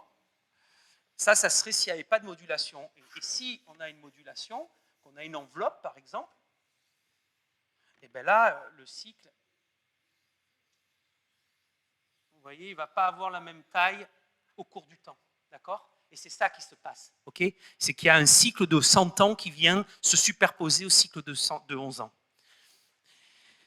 Et l'autre chose que vous pouvez remarquer aussi, c'est que au début de mes années 80, c'était plutôt du bleu qui partait vers les pôles nord et plutôt du rouge qui partait vers les pôles sud. Et au cycle suivant de 11 ans, à peu près 11 ans, ben, c'était du rouge qui partait vers les pôles et dans le pôle nord. Donc vous voyez qu'il y a une alternance des polarités aussi globale. Et vous voyez que pour arriver à de nouveau du bleu, il faut attendre 2 cycles en gros par rapport au premier. Et c'est pour ça qu'on parle, parfois ça peut être confus dans la littérature, parfois vous entendez parler du cycle de 11 ans, parfois vous entendez parler du cycle de 22 ans. Okay, donc il y a un cycle de 11 ans du nombre de tâches, le nombre de tâches augmente et descend, donc on peut atteindre, vous voyez, jusqu'à 200 tâches à un moment donné, donc ça peut être beaucoup de tâches pendant un mois qui apparaissent sur le Soleil, et puis après on rêve dans un minimum où il y a très peu de tâches. Mais par contre le cycle magnétique, quand on fait le renversement des pôles, ben lui, il est de 22 ans. Donc, qu'est-ce que ça veut dire ça? Si vous étiez un habitant du Soleil, que vous aviez votre boussole, eh ben, tous les 11 ans, votre boussole indiquerait la direction opposée. Hein, alors, sur Terre, il y a des renversements, je vous montrerai, mais ils sont beaucoup moins fréquents. Et donc, du coup, nous, on est dans ce qu'on appelle un supercron magnétique, c'est-à-dire une période très longue de magnétisme stable du Soleil et de la Terre. Mais ce n'est pas forcément le cas. Je vous montrerai après ce qu'on appelle le code barre du magnétisme de la Terre. Oui, excusez-moi. Voilà. Donc, je continue. Donc, voilà une image prise par le satellite SOHO. Comme je vous l'ai dit, on l'a envoyé en 1995. Ça fait plus de 20 ans qu'il est dans le ciel. Et vous voyez un cycle d'activité. Et ce que je vous disais plus tôt dans la présentation, que parfois on voyait qu'on n'avait pas vu parce qu'il émettait principalement dans le visible de variabilité. Mais là, si on avait observé le Soleil en ultraviolet depuis très longtemps, ce qu'on fait que depuis qu'on peut envoyer des satellites dans l'espace, hein, puisque, comme je vous l'ai montré, l'atmosphère filtre les UV. Donc, dès que vous voulez voir l'UV, les rayons X ou les rayons gamma, vous devez envoyer des satellites pour sortir de l'atmosphère terrestre. Et là, vous voyez que le cycle, il passe d'un cycle d'un minimum en 1996 à un maximum aux alentours de 2002, de nouveau un minimum, de nouveau un maximum qui était aux alentours de 2014, et de nouveau un minimum en 2019-2020 et on est en train de remonter. D'accord ? Et donc c'est ça en permanence. Et donc on vit à côté d'une étoile qui vit et qui est pulsée avec un rythme de 11 ans et dont les fureurs et les éruptions sont modulées par ce cycle de 11 ans. Alors, je ne vais pas vous embêter avec des diagrammes qui sont un peu trop compliqués, mais c'est de nouveau le spectre solaire du Soleil, et le spectre solaire, quoi, et en fonction de la fréquence. Et vous voyez qu'il émet en ultraviolet, en extrême ultraviolet, en X, limite X. Mais surtout, ce qui est intéressant, c'est de regarder la variabilité. Et ici, cette figure-là du troisième panneau, le panneau C, vous voyez que dans le visible, la variabilité elle est très faible, elle est de l'ordre de 0,1%. Donc 0,1%, ce n'est pas facile à se rendre compte, alors qu'elle est au-delà de 100% dans les hautes énergies. Donc du coup, si on avait été un être différent qui voyait en ultraviolet, on aurait vécu des variations de la luminosité solaire beaucoup plus intenses que ce qu'on vit nous, parce que le gros du spectre lumineux du Soleil est concentré sur le visible. Donc, comme je l'ai dit, le Soleil, c'est un aimant, il y a un pôle nord, un pôle sud. Et voilà une série temporelle du cycle. Donc là, vous vous rendez compte de ce cycle de Maunder dont je parlais, qui fait une sorte de modulation. Et puis, vous voyez qu'ici, entre 1650 et 1715, il n'y a eu quasiment pas d'activité et quasiment pas de tâches sur le Soleil. Et c'est ce qu'on appelle les grands minima. Et donc, il y a plusieurs grands minima. Désolé, là, je n'ai pas mis en français la phrase. Mais il y a des grands minima réguliers. Et on a pu, grâce au carottage glaciaire et aux anneaux des arbres C14, et nos collègues japonais sont très forts pour ça, parce qu'ils ont des arbres très anciens qu'ils ont conservés, on a pu mettre en évidence que ce grand minimum d'activité qu'il y a eu aux alentours du XVIIe et début du XVIIIe siècle s'est reproduit plusieurs fois, et à peu près des grands minimums d'activité, il y en a à peu près tous les 250-300 ans. D'accord ? Alors, je vais vous montrer comment... Ça, ce que vous voyez, c'est la couche de courant du Soleil. Et vous voyez que cette couche de courant, elle est un peu ondulée. Et le Soleil, en fait, autour de lui, son champ magnétique se propage. Et comme il a des pôles magnétiques, il y a des endroits où son champ magnétique il est positif, il y a des endroits où son champ magnétique est négatif. Et les planètes, elles sont baignées dans ça. Donc, je vais vous montrer une simulation numérique qu'on a fait au CEA, qui a été publiée dans Science il y a quelques années, et où on va vous expliquer le renversement de la polarité du champ magnétique par un phénomène qu'on appelle la dynamo. Parce que vous me dites, mais vous n'avez toujours pas expliqué d'où vient ce magnétisme. Et en fait, ce magnétisme, comme je vous disais, comme le Soleil est fait de plasma, il est conducteur. Comme il est conducteur, il génère des courants. Et ces courants, ils sont alternatifs et ils changent avec une fréquence, une période d'à peu près 11 ans. Et donc, on a mis longtemps à développer des simulations tridimensionnelles d'une sphère convective en rotation magnétique qui permet de reproduire et la rotation non homogène du Soleil et ses cycles. Et on commence à avoir des simulations qui permettent de le faire. Et donc là, vous voyez, on commence avec un ruban bleu et du champ magnétique bleu au pôle Nord. Et petit à petit, la simulation va évoluer. Donc, je vous épargne, je vais un peu accélérer. Voilà, donc là, vous voyez, le ruban bleu, il s'est un peu bougé. Il commence à vouloir créer une composante rouge. Et petit à petit qu'apparaît, vous voyez que commence à avoir des lignes de champ magnétique jaune au pôle Nord. Et vous voyez, ça s'est complètement renversé. Donc la génération du champ magnétique à l'intérieur du Soleil s'est renversée. Et donc, on est capable maintenant, par la simulation numérique, à expliquer les renversements du Soleil. Et ce qui est intéressant dans ce... c'est que vous voyez cette forme un peu en boucle que fait le tube magnétique à l'intérieur du Soleil, dans la zone de convection. Et bien ça, on peut imaginer que ça émerge et que ça peut donner une concentration de champs magnétiques qui sont les taches solaires. Et donc, on commence à boucler la boucle grâce à ça. Donc, voilà une tache solaire vue de côté. Hein. Je vous rappelle que ça fait 1000 km, hein, ce granule, c'est la taille de la France. Hein, donc, vous imaginez le gigantisme de ça, sachant que le Soleil est une petite étoile. Hein, donc, vraiment, il faut vous imaginer, hein, le Soleil, c'est une toute petite étoile hein, par rapport aux autres. Hein, donc, vous pouvez imaginer sur d'autres étoiles ce que ça pourrait représenter. Quoi. Donc là, je vous montre une éruption qui est partie de ces régions actives. Hein. J'ai décidé de montrer beaucoup de films parce que c'est tellement beau à voir qu'au moins ça détend et je vous ai parlé déjà beaucoup de physique. Donc là, vous voyez une éruption et ce qu'on appelle ici, ce que vous voyez, c'est ce qu'on appelle des boucles coronales post-éruption parce qu'en fait, il y a un phénomène physique qui fait que le champ magnétique, après l'éruption, il doit se reconfigurer et il se reconfigure sous cette forme de boucle. Donc là, je vous montre un film un peu plus récent, de 2011, c'est pas si récent que ça, où là, on voit une éruption, on voit les boucles de champ magnétique, vues du côté, on voit un peu, hop, vous avez vu une éruption, et vous voyez les boucles se former juste derrière. Hein. Donc là, c'est assez clair, quoi. Et on voit aussi en même temps la rotation. Vous voyez, c'est en permanence comme ça, le Soleil. Donc nous, qui vivons dans une petite planète protégée par un petit cocon magnétique, on doit quand même faire attention à ces fureurs. Et je vais vous montrer ce film-là parce que je le trouve particulièrement réussi par un collègue autrichien, parce qu'il a fait un travail où il a pris plusieurs images du satellite Solar Dynamical Observatory, envoyé en 2009 par les Américains, et l'ESA y participait. Et vous allez voir, c'est un très beau traitement multi-longueur d'onde, quoi. Donc là, il y a trois longueurs d'onde qui ont été mélangées de façon à vraiment se donner une idée de quoi représente l'activité. Et vous avez une énorme éruption. Et ce qui est original dans cette éruption, c'est que tout ne part pas dans l'espace, il y en a qui retombent sur la surface du Soleil. Vous allez voir que ça fait des flamèches. Enfin bon, vous imaginez la taille de ces trucs, hein, c'est quand même gigantesque. Hein. Donc ce film est particulièrement magnifique, je trouve. Ça vous donne une idée, quoi. Voilà.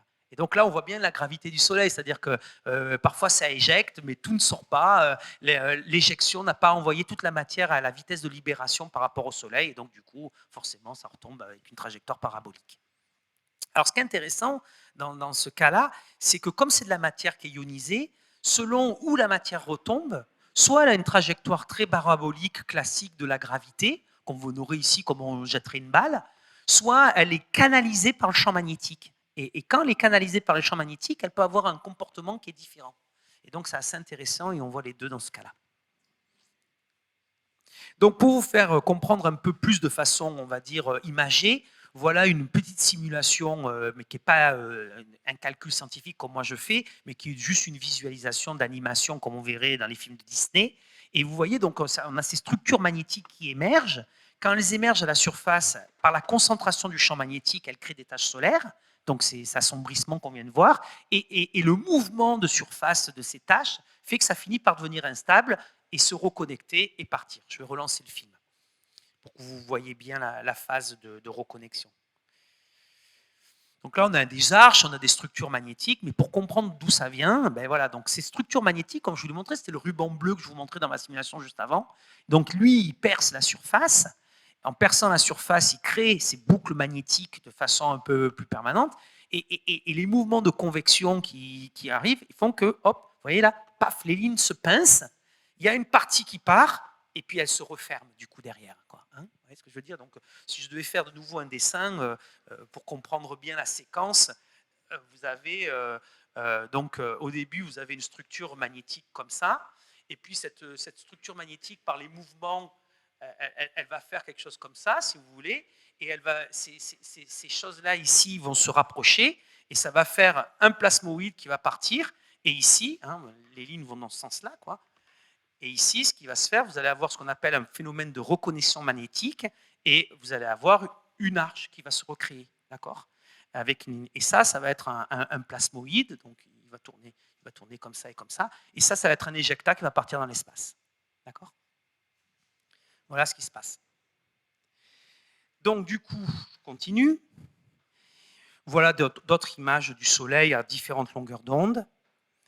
Voilà une éruption vue de dessus de deux taches solaires qui se rencontrent, et vous voyez que du coup, parfois, ça peut amener à des éruptions de nouveau parce qu'elles se rencontrent. Et vous avez vu que les taches solaires, elles ont une structure très particulière, elles ont ce cœur très sombre, parce qu'il est plus froid que la photosphère environnante, il est à peu près 1000 degrés plus bas, et il y a cet effet un peu d'irisation qu'on appelle la pénombre. Donc l'intérieur, on appelle ça l'ombre, et le contour, la pénombre. Donc, pour vous donner une idée de la taille de la Terre par rapport à une éruption solaire, ben voilà, vous avez une idée. Donc, vous imaginez que, heureusement qu'on n'est pas plus près du Soleil que ça, parce que celle-là, elle fait à peu près 700 000, presque 1 million de kilomètres, et nous, on a 150 millions de kilomètres, on a la marge. Mais si j'arrive jusqu'aux exoplanètes, on a des situations où les planètes sont tellement proches de leurs étoiles qu'elles pourraient avoir des connexions magnétiques directement entre elles et l'étoile. Donc là, ça devient un peu plus compliqué d'y vivre tranquillement. Donc, du coup, ce qui est très intéressant, c'est qu'en fait, le magnétisme du Soleil qui varie en 11 ans, là, on le voit avec une composée de plusieurs films. Désolé, hein, c'est tellement plus beau sur mon écran, vous ne pouvez pas imaginer, la luminosité n'est pas fantastique. Mais là, vous voyez qu'il y a de la matière qui s'échappe en permanence. Et cette matière, elle n'a rien à voir, qui s'échappe en permanence, elle n'est pas liée à des éruptions dont je viens de vous parler, elle est liée à ce qu'on appelle un vent, parce que le Soleil, il a un vent continu. Et ça, les gens ne le savent pas. Mais il y a un vent solaire. Et le Soleil, il perd un peu de son atmosphère en permanence, et ça part dans tout le milieu interplanétaire, ça fait tout un cocon autour de lui, et ce vent de particules, il embarque aussi le champ magnétique avec lui. Et donc, du coup, on a ce vent magnétisé qui se propage entre le Soleil et toutes les planètes, et en plus, dans ce vent, parfois, il y a des tempêtes, et ces tempêtes, c'est les éruptions qu'on vient de discuter. Donc, du coup, vous avez en permanence un vent continu qui fait que la planète Terre est baignée d'un vent solaire permanent, et en plus de ça, vous avez des éruptions. Quand ces éruptions arrivent sur la Terre, elle est encore plus perturbée. Donc le vent solaire, grâce à la sonde Ulysse, on a pu voir quelles étaient ses propriétés, et on a vu qu'en minimum d'activité du Soleil, le Soleil avait une configuration magnétique globale très simple, un vrai dipôle, hein, comme si vous aviez mis un barreau d'aimant, plus, moins, ou moins, plus, selon la période, avec des vitesses de vent très rapides au niveau des pôles et des vitesses très lentes au niveau de ce qu'on appelle la zone morte, là où il y a toutes les tâches actives, enfin les quelques-unes qui restent. Et quand le Soleil est maximum, où il y a plein d'éruptions un peu partout, de tâches et tout ça, le vent rapide et le vent lent est très distribué et peut être à différentes latitudes. Donc on voit que le Soleil, son vent et son impact autour de la Terre, autour de lui, vont vraiment varier en fonction du cycle, et les propriétés vont changer. Et nous, ce qu'on essaie de comprendre au CEA, c'est tout ça, c'est-à-dire faire tout ce lien, quoi. Et on y arrive.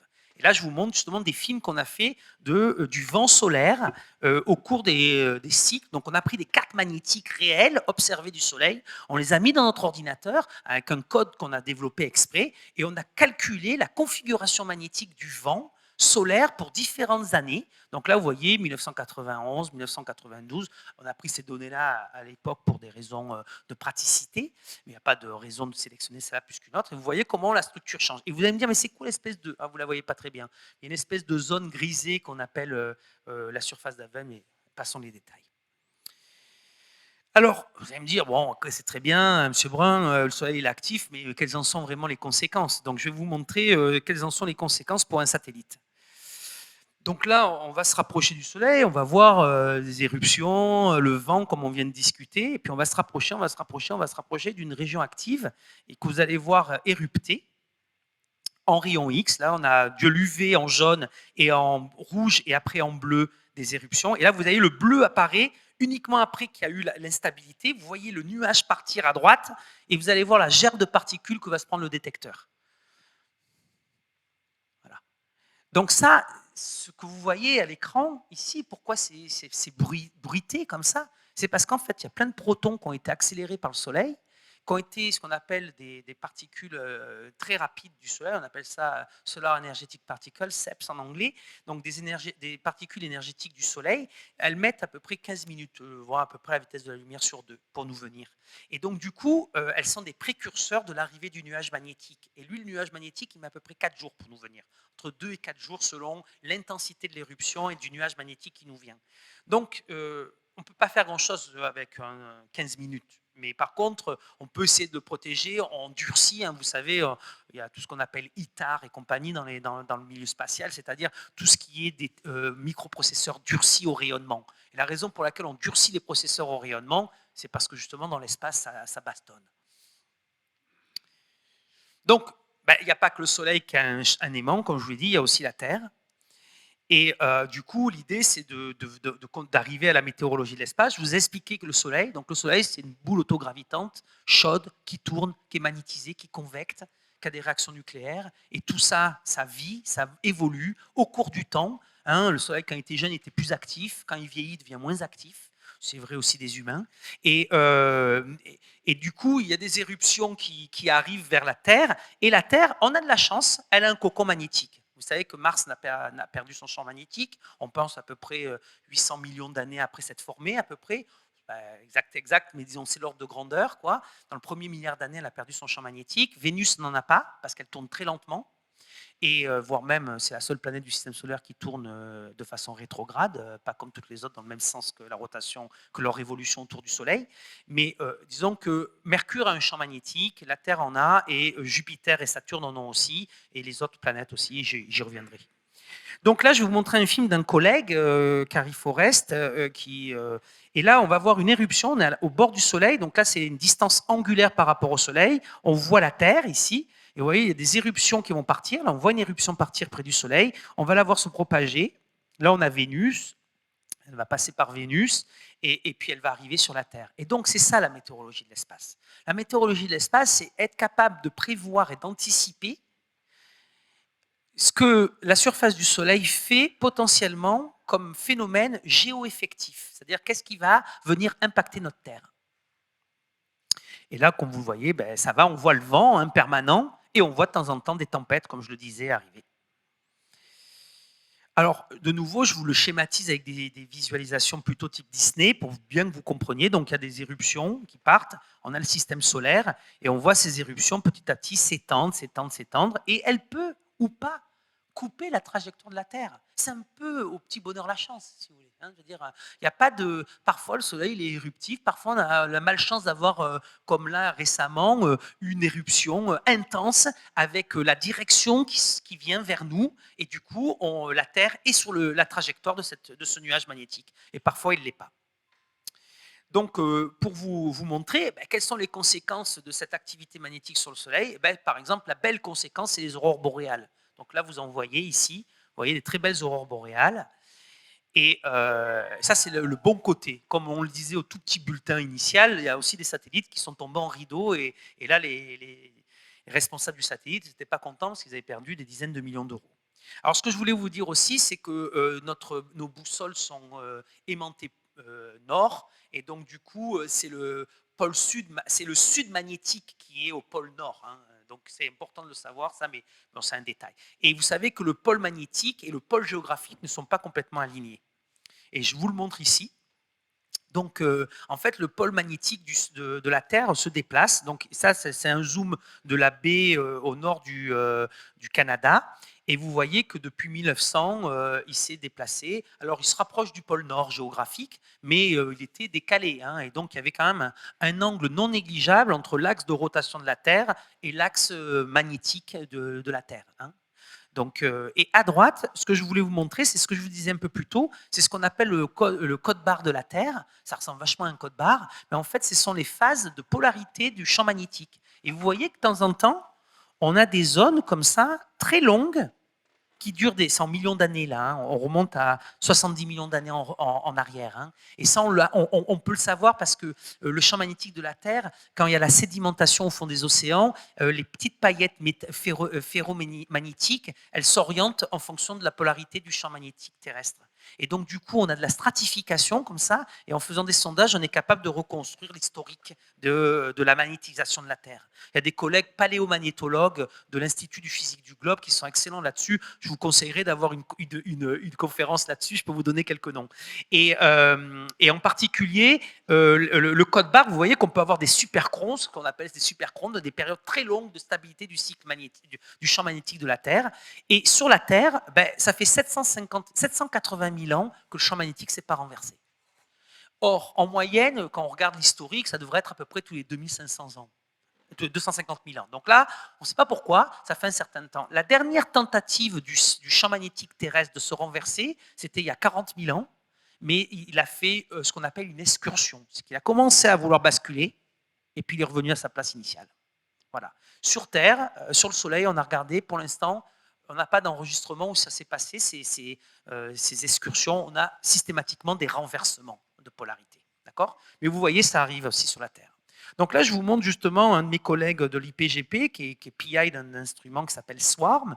Et là, on va vous montrer les différentes composantes du champ magnétique de la Terre. C'est en nanotesla. Hein, bon. Et là, donc, vous avez la partie principale qui est le cœur dynamo. Donc, c'est un champ magnétique. Et après, il y a plusieurs. On enlève le cœur magnétique, on change l'échelle pour voir un petit peu mieux les intensités. Là, c'est le champ qui est lié à la magnétosphère, au cocon magnétique de la Terre. Et puis, on va aussi l'enlever, lui. On va regarder la contribution de l'ionosphère de la Terre sur le champ magnétique global de la Terre, et qui est avec un effet jour-nuit, comme vous pouvez voir, hein, qui modifie le degré d'ionisation et le comportement de l'ionosphère. Et après, la croûte, parce que la croûte, peut être magnétisée, donc elle a une petite contribution aussi, la croûte magnétique. Et à la fin, devinez, l'océan. Hein, oui, l'océan aussi, il peut générer un petit champ magnétique parce qu'il est salé et donc il est conducteur, et donc il est possible qu'il y ait un phénomène de génération de champ magnétique par l'océan. Donc voilà, c'est pour vous montrer que la Terre aussi a une richesse de sources de champs magnétiques qui sont bien sûr dominées par l'effet dynamo, parce qu'il faut comprendre que sur la Terre, c'est la même source de magnétisme que sur le Soleil, c'est un effet dynamo, c'est la conversion d'énergie mécanique, de mouvement, hein, la convection. Et là, dans la convection qu'il y a à l'intérieur de la graine de fer du Soleil liquide, qui convertit parce qu'elle est conductrice, qui génère des courants par induction magnétique. Et c'est donc le même phénomène, c'est juste que le Soleil étant beaucoup plus gros et beaucoup plus turbulent, les échelles de temps sont beaucoup plus rapides. Donc quand l'éruption arrive, qu'est-ce qu'il fait sur le cocon magnétique de la Terre ? Il la reconfigure, et c'est pour ça qu'on a des aurores boréales. Donc c'est ça que je vous montre, il y a des reconnexions, il y a ce qu'on appelle des sous-orages qui sont liés à la perturbation par le Soleil de la magnétosphère de la Terre. Mais je voudrais revenir sur ce film, au début du film, pour vous montrer que, vous allez me dire, mais pourquoi il y a une forme un peu compressée devant et un peu étirée derrière ? Parce que, comme je vous le dis, la Terre, elle baigne dans un vent permanent. Donc quand vous avez les cheveux longs et que vous êtes sur une moto, vous avez tendance à avoir vos cheveux qui vont à l'arrière. C'est pareil, là, hein, champ magnétique, il est compressé devant parce qu'il se prend la pression turbulente du vent qui arrive, donc ça le compresse. Vous voyez bien quand vous faites du vélo, quand il y a du vent, c'est beaucoup plus difficile d'aller contre. Hein. Donc, il y a vraiment une pression dynamique du vent qui compresse l'arrière et qui compresse l'avant et qui étire l'arrière. C'est pour ça qu'elle a cette forme-là. Sinon, s'il n'y avait pas de vent, la structure serait beaucoup plus symétrique. Alors, je vais vous montrer un petit film. On est en train de reproduire ce genre de simulation aussi, mais je ne l'ai pas à un niveau de détail comme celle-là. Donc là, on va regarder dans une simulation numérique faite par des collègues américains, une éruption solaire, et il y a la Terre aussi dans la simulation. Alors, il faut savoir que la Terre, à 150 millions de kilomètres, ça correspond à 215 rayons solaires. D'accord ? Donc la Terre est à 215 rayons solaires. On parle aussi en rayons solaires parfois pour positionner les planètes. Donc elle est à 200 rayons de son étoile. Et là, on part avec un zoom qui est à plus ou moins 15 rayons solaires. D'accord ? Et on va jusqu'à 30 rayons solaires en abscisse. D'accord ? Et on va suivre l'éruption. Alors elle se développe, elle grossit, comme on l'a vu dans l'animation un peu Disney plus tôt. Elle grossit, mais là, maintenant, c'est quantitatif, parce que c'est la physique, on résout des équations dans l'ordinateur. Là, vous voyez, maintenant, on passe à plus ou moins 50 rayons solaires. Hein.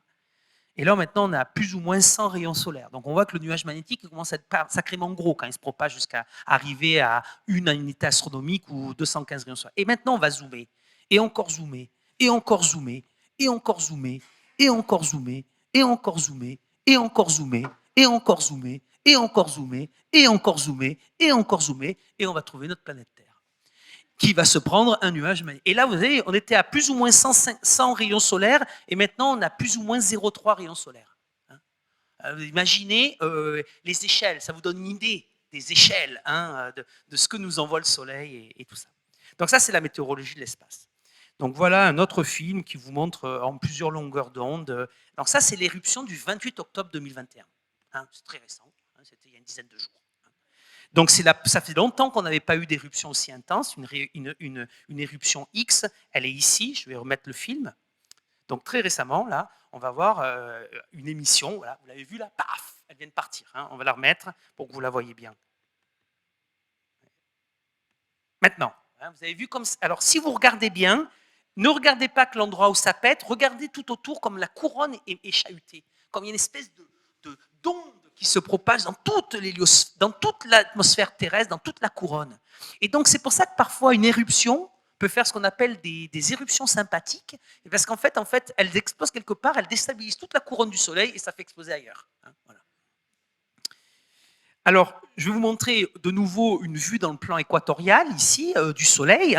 Donc là, le Soleil, un peu comme dans le bulletin initial, vous l'avez vu, au centre, le Soleil et le petit point bleu, c'est la Terre, dans un repère fixe pour la Terre. Et la forme en spirale que vous voyez, c'est ce qu'on appelle la spirale de Parker. C'est le fait que le Soleil y tourne, et donc du coup, son champ de vitesse et son champ magnétique ont une forme comme ça, en forme de spirale archimédéenne. Et donc, on comprend très bien. Et l'angle de la spirale, il est à peu près à 45 degrés au niveau de l'orbite de la Terre. Et donc, quand on a donc modélisé, donc là, Euphoria, c'est un effort européen financé par l'Agence spatiale européenne auquel je participe. Et nous, on fournit le modèle qui fait le champ magnétique du Soleil dans les 20 premiers rayons solaires.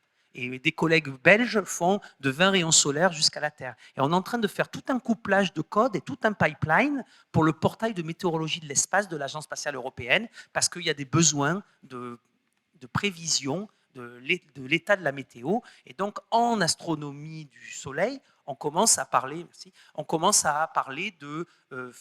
d'appliquer des méthodes pareilles de prévision et des mêmes méthodes qu'on utilise chez Météo France, sauf que nous, on le fait avec un système magnétique du Soleil vers la Terre.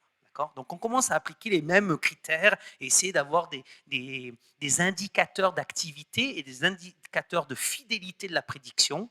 Et pour l'instant, au jour d'aujourd'hui, on arrive à prévoir l'arrivée d'un nuage magnétique à 12 heures près, 6 heures dans les meilleurs cas. Donc, ce n'est pas encore tout à fait bon, parce que quand vous êtes un industriel aux États-Unis et que vous devez dire, bon, j'ai des risques parce que le réseau électrique au Canada, il est tombé en 89. Donc, il y a quand même des risques. En 2003, en Suède, ils ont dû fermer l'aéroport pendant plusieurs heures. Donc, il y a quand même des conséquences pour les pays plutôt à haute latitude. Nous, on est plutôt protégés, sauf si le champ magnétique de la Terre venait à basculer, à se diminuer. Il y a des tendances comme ça. On voit que le dipôle de la Terre s'affaiblit un petit peu.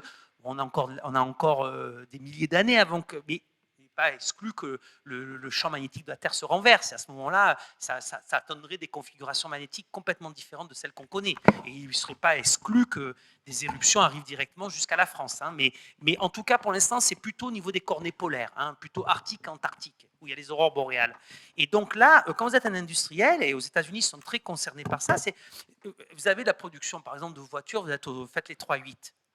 Si on vous dit il va falloir que vous fermiez pendant 12 heures, c'est la moitié de votre journée, quoi. Et donc ça représente de l'argent. Alors vous me direz maintenant avec le Covid, les gens ont l'habitude, mais je veux dire, bon, dans un temps normal, fermer 12 heures, c'était pas idéal. Voilà. Donc ils nous ont dit si vous pouviez arriver à 1 heure, ça serait mieux, quoi. Mais bon, c'est pas facile, comme vous voyez, il y a beaucoup de travail à faire pour arriver à comprendre tout ça.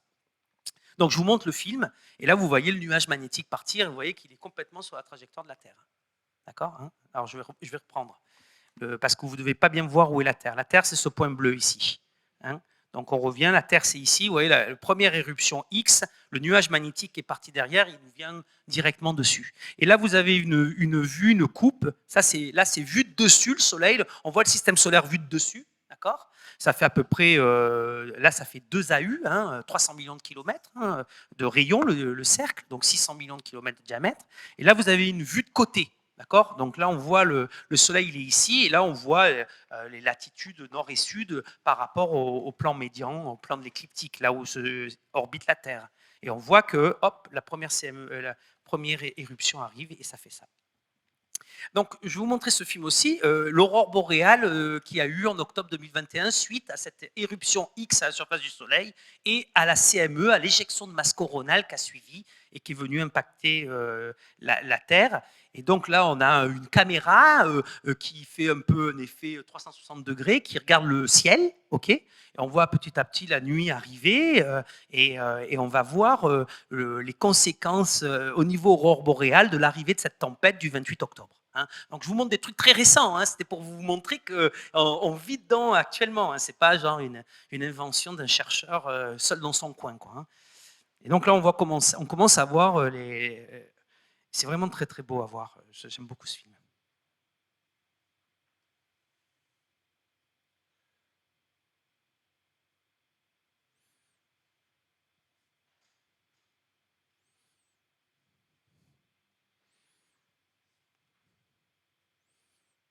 C'est incroyable, hein?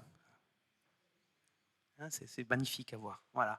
Donc ça, c'est l'éruption du Soleil du 28 octobre qui l'a généré sur la Terre. C'est la façon dont la Terre réagit. Là, il y a des... Vous voyez ces drapures qu'on voit. Hein. Ceux qui ont eu la chance de voir des aurores boréales disent que c'est vraiment exceptionnel. C'est à peu près du même niveau que les éclipses totales du Soleil, quoi. Enfin voilà, c'était pour vous montrer ça. Donc, bon, est-ce qu'on peut faire des simulations de ça ? Oui, on y arrive. Hein. Voilà, par exemple, une éruption avec des simulations numériques dans le cadre du cas de 15 février 2011. Et moi, je vous donne un exemple, la dose de radiation. Alors, je me suis acheté, je vais souvent au Japon, je me suis acheté là-bas un petit compteur Geiger, parce qu'avec Fukushima, ils sont très abordables. Et je me suis amusé à allumer mon petit compteur Geiger dans l'avion, pour voir ce que me disait le compteur Geiger. Et le compteur Geiger, il me dit Dangerous Radiation Background. Donc, il me dit que là, on se prend de la dose. Hein. Alors, je vous rassure, hein, donc j'étais sur un vol, je crois, Naruta. Ouais, je devais revenir de Tokyo, je crois. Et non, d'Osaka, pardon. J'étais à Kyoto à ce moment-là. Et donc, on voit qu'on a des valeurs de 3,4 sieverts, microsieverts heure. Donc, bon, c'est des doses qui sont quand même faibles. Si on prenait ces doses-là pendant des jours, ça ne serait pas bon, mais le temps d'un vol, ça va. Mais parce que là, il n'y avait pas de tempête à ce moment-là. Mais quand il y a des tempêtes, ça fait maintenant 3 ans qu'avec l'Organisation mondiale de l'aviation, on a développé 3 centres mondiaux de prévision et on détourne, quand on approche du maximum d'activité, on peut détourner plusieurs dizaines d'avions par an à cause de l'activité magnétique du Soleil. Donc, parce que comme vous savez, comme vous le voyez ici, il faut, pour voyager sur la Terre, comme c'est une sphère, il faut suivre les grands cercles pour minimiser la trajectoire. Et donc, du coup, on a tendance à passer par les pôles aussi, pour certaines raisons, parce que ça nous fait aussi gagner du temps. Et donc, comme on est près des pôles et que c'est là que le champ magnétique de la Terre est ouvert, c'est là où il y a le plus de chances d'avoir des rayonnements. Et donc, du coup, ce n'est pas pour vous effrayer, c'est juste pour vous dire que c'est concret, que si on prend un petit compteur Geiger, qu'on se met dans un avion, on se prend des doses dangereuses. Hein. Alors, pas assez longues pour que ça soit... Hein, mais vous savez que moi, j'ai une amie qui est chez Air France, qui était hôtesse de l'air. Chaque année, ils reçoivent leur bilan de radiation. Et elle est à peu près à 4 millisieverts par an. Hein. Et la dose, en France, c'est 20. Donc, bon, elle est en dessous de la dose, mais enfin, ils se prennent quand même des radiations. Alors, je voulais parler un petit peu des scénarios du GIEC, mais rapidement. Vous savez qu'il y a plusieurs types de scénarios. Et la question qu'on me pose souvent, c'est quel est l'impact du soleil là-dessus? Donc, je vais directement sur cette courbe-là, parce que le temps commence à manquer. Et donc, c'est l'augmentation de la température au cours des 50 dernières années, avec, bon, plus sur 150 ans, mais sur la période récente. Et quand on prend que le soleil en compte, et on voit qu'effectivement, le soleil peut, avec les volcans, peuvent contribuer peut-être à 0,1 ou 0,2 degrés, hein, mais en tout cas, la totalité de l'augmentation est principalement anthropique, elle est principalement due à l'humain, d'accord? Mais si vous avez un volcan qui érupte beaucoup de matière, ça peut masquer un peu la lumière, ça peut faire augmenter l'effet de serre, de serre. Et puis le soleil, selon son activité, sa luminosité peut être plus ou moins lumineux. Ça peut avoir une tendance à aussi faire des effets, mais c'est très faible par rapport à l'effet humain. Alors, j'avance un peu plus vite. Je voulais vous parler de nouvelles missions du Soleil. Donc, en 2018, en 12 août 2018, on a envoyé Parker Solar Probe, qui est une mission qui va sonder l'intérieur de l'héliosphère entre la Terre et le Soleil et se rapprocher jusqu'à 9 rayons solaires du Soleil. Donc, on n'aura jamais été aussi près de notre étoile. Il faut savoir que Mercure, c'est 70 rayons solaires. Donc, on est très, très, très, très proche du Soleil, comme jamais on a été. Et vous avez peut-être entendu parler des switchbacks, alors ces espèces de retournements du champ magnétique qu'on a observé avec cette sonde, dont on n'a pas complètement l'origine, mais c'est certainement la turbulence dans le vent solaire qui crée des espèces d'entortillement du champ magnétique. Et quand le satellite passe à travers, il voit des configurations beaucoup plus complexes que ce à quoi on s'attendait. Puis on a envoyé un autre satellite qui me tient à cœur particulièrement parce qu'on a construit un instrument pour lui qui s'appelle STIX. On a contribué au détecteur en rayon X, au CEA. Et donc STIX, on l'a envoyé le 9 février 2020. J'étais à Cap Canaveral, juste avant la fermeture à cause du Covid. Je peux vous dire qu'on était contents parce qu'après, on avait le satellite qui était parti, tout s'était bien passé. On travaillait à distance sur l'ordinateur, mais on avait quand même le satellite qui était parti. S'il y en avait dû fermer avant qu'il parte, on aurait été peut-être un peu moins contents, quoi. Donc lui, il a une particularité par rapport à Parker Solar Probe. Parker Solar Probe va rester dans le plan de l'écliptique, entre la Terre et le Soleil, ce plan virtuel qui coupe les deux astres. Et Parker Solar Probe s'approche jusqu'à 9 rayons solaires, alors que Solar Orbiter va s'approcher à 28, à peu près 60 rayons solaires, mais lui, il va sortir du plan de l'écliptique, il va faire comme la sonde Ulysse, et il va regarder le Soleil vu d'en haut. Et ce qui est intéressant dans ce Solar Orbiter, c'est qu'il a des détecteurs ultraviolets que n'a pas Parker Solar Probe.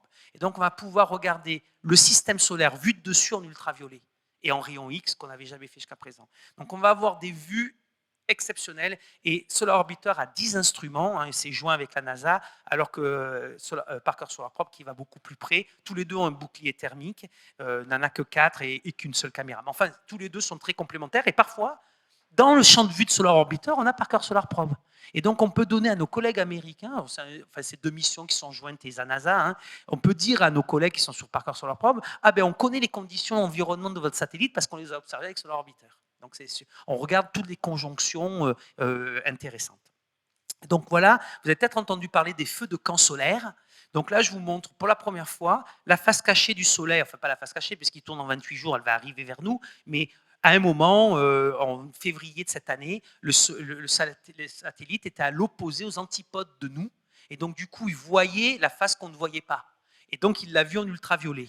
Et ce qui est la première fois qu'on le fait. Et là, vous voyez les feux de camp. Regardez une simulation numérique, ça les explique très bien. C'est toute cette matière et tout ce gaz chaud qui, à cause de la turbulence, se reconnecte magnétiquement. Comme je vous l'ai expliqué tout à l'heure, ça se pince, le champ magnétique se reconfigure et ça crée ces embryancements qu'on appelle des feux de camp. Alors, je vais aller rapidement, il ne me reste pas longtemps, je pense que quelques minutes, c'est ça. Donc, voilà, il faut que je conclue. Donc ici, vous avez les planètes du système solaire, Jupiter, Saturne, Uranus et Neptune. Et je vous montre la magnétosphère et les cocons magnétiques de ces planètes. Et vous voyez qu'ils sont très grands. Elles sont très grandes parce que ça, c'est la taille du Soleil, donc dans le cas de Jupiter. Et ce qui est intéressant, c'est qu'en rouge, vous avez l'axe magnétique et en blanc, l'axe de rotation. Et je voudrais attirer votre attention sur les deux planètes Uranus et Neptune parce que vous voyez que Uranus, elle se roule dessus autour du Soleil.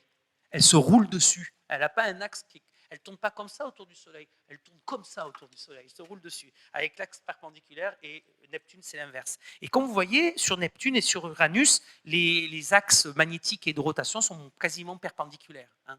Donc ça marcherait un peu différemment, nos histoires de boussole. Elles auraient tendance à indiquer plutôt l'équateur sur Terre. Donc voilà, écoutez, des aurores boréales, ça existe aussi sur les planètes géantes. Hein. Donc la physique, elle marche. Et quand elle marche, c'est ça qui est beau dans notre métier, c'est que c'est le côté universel de la physique.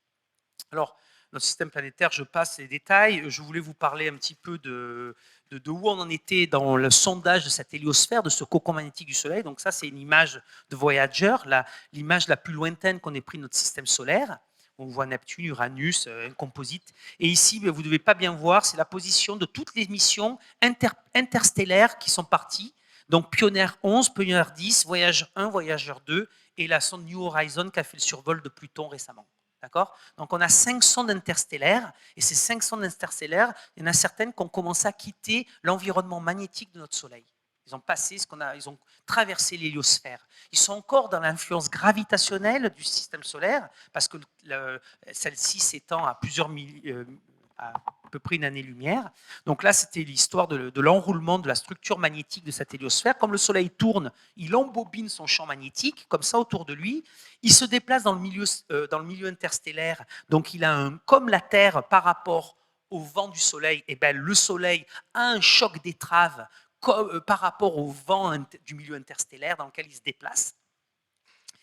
Et voilà un film pour vous donner un peu une idée. Donc là, il y a une éruption qui part. Le vent continue, c'est les petits traits que vous voyez. Et puis, ça peut arriver. Vous voyez en rouge, un peu plus haut, là, le milieu interstellaire dans lequel se déplace le Soleil. Parce que le Soleil, je ne vous l'ai pas dit, mais il fait le tour de notre galaxie en 250 millions d'années. Hein, donc, il se déplace à l'intérieur de notre galaxie. Et voilà les distances proches du Soleil. Donc là, vous voyez, c'est le choc terminal lié au vent, l'héliopause. Ça, c'est la contribution magnétique, c'est on va dire l'influence magnétique de notre étoile.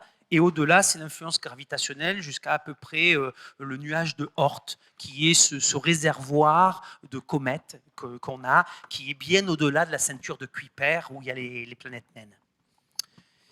Voilà, donc comme je vous disais, on est en train de quitter notre petit nuage local et on est en direction là d'un nouveau nuage, et on a un mouvement autour de la galaxie qui passe en haut et en bas du plan galactique. Donc on a un mouvement assez original, tout en faisant le tour en 250 millions d'années, on a des mouvements et on est orienté assez bizarrement par rapport à la galaxie. Donc vous savez qu'au pôle sud, on voit le centre galactique, hein, quand on va vers le pôle sud. C'est pour ça que la Voie lactée est beaucoup plus brillante, hein, c'est parce qu'on voit le pôle galactique, le centre galactique, mais on a une orientation un peu tordue, quoi.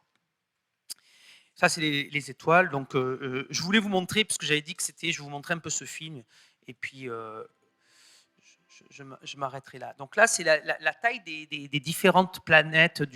D'abord, on a commencé avec la Lune, donc Mercure, Mars. Je vais vous passer, vous allez voir tous les objets en taille relative. Ça va vous permettre de vous donner des échelles de caractéristiques. Notre belle planète bleue.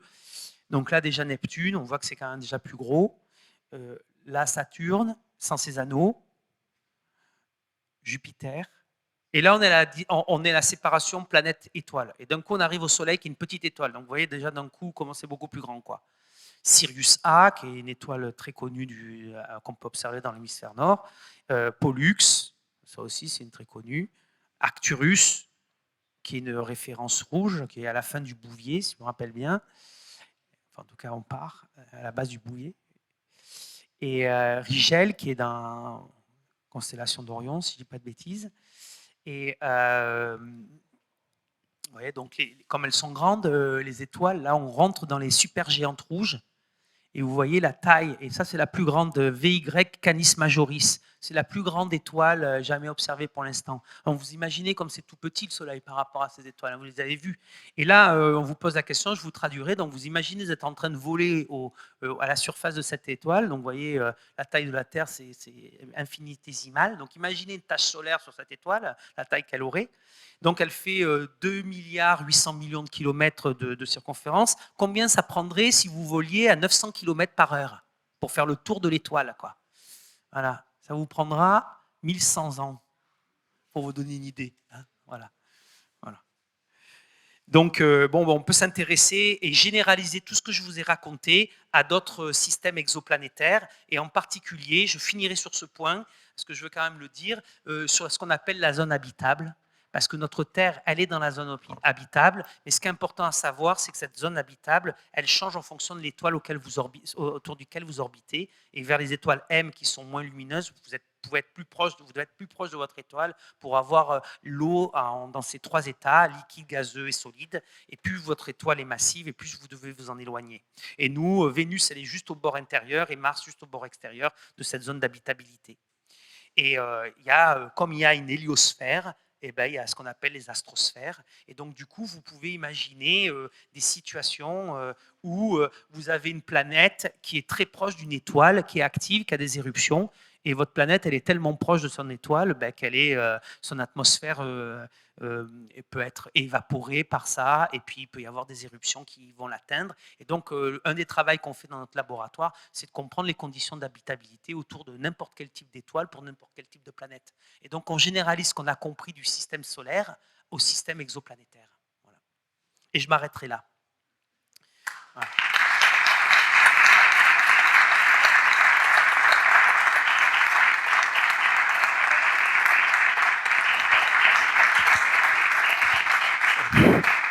Bravo et merci. Merci. C'est superbe. Donc, je suppose que vous avez des questions. Alors, je ne sais pas comment on va faire avec les micros. Je propose que vous parliez fort et on répétera la question. Moi, j'en ai une, Dr Brun. Est-ce que ces nouvelles sondes vont nous permettre de résoudre le problème de la température de la couronne solaire par rapport à la surface solaire? Alors, j'ai envie de vous dire, souvent on l'a présenté comme un problème de chauffage, et j'ai tendance à le dire qu'aujourd'hui, avec toutes les théories qui ont été proposées par les physiciens solaires, on a plus un problème de refroidissement maintenant. Non, mais parce que si on commence à accumuler toutes les propositions, on est largement au-dessus des 100 watts qu'il faut pour chauffer la couronne. Non, plus sérieusement, oui, grâce à plusieurs satellites, déjà les feux de camp qu'on a vus sur leur orbiteur avec l'instrument EUI, c'est déjà une indication forte qu'il y a cette reconnexion magnétique et ces feux de camp créent de l'énergie et injectent de la chaleur.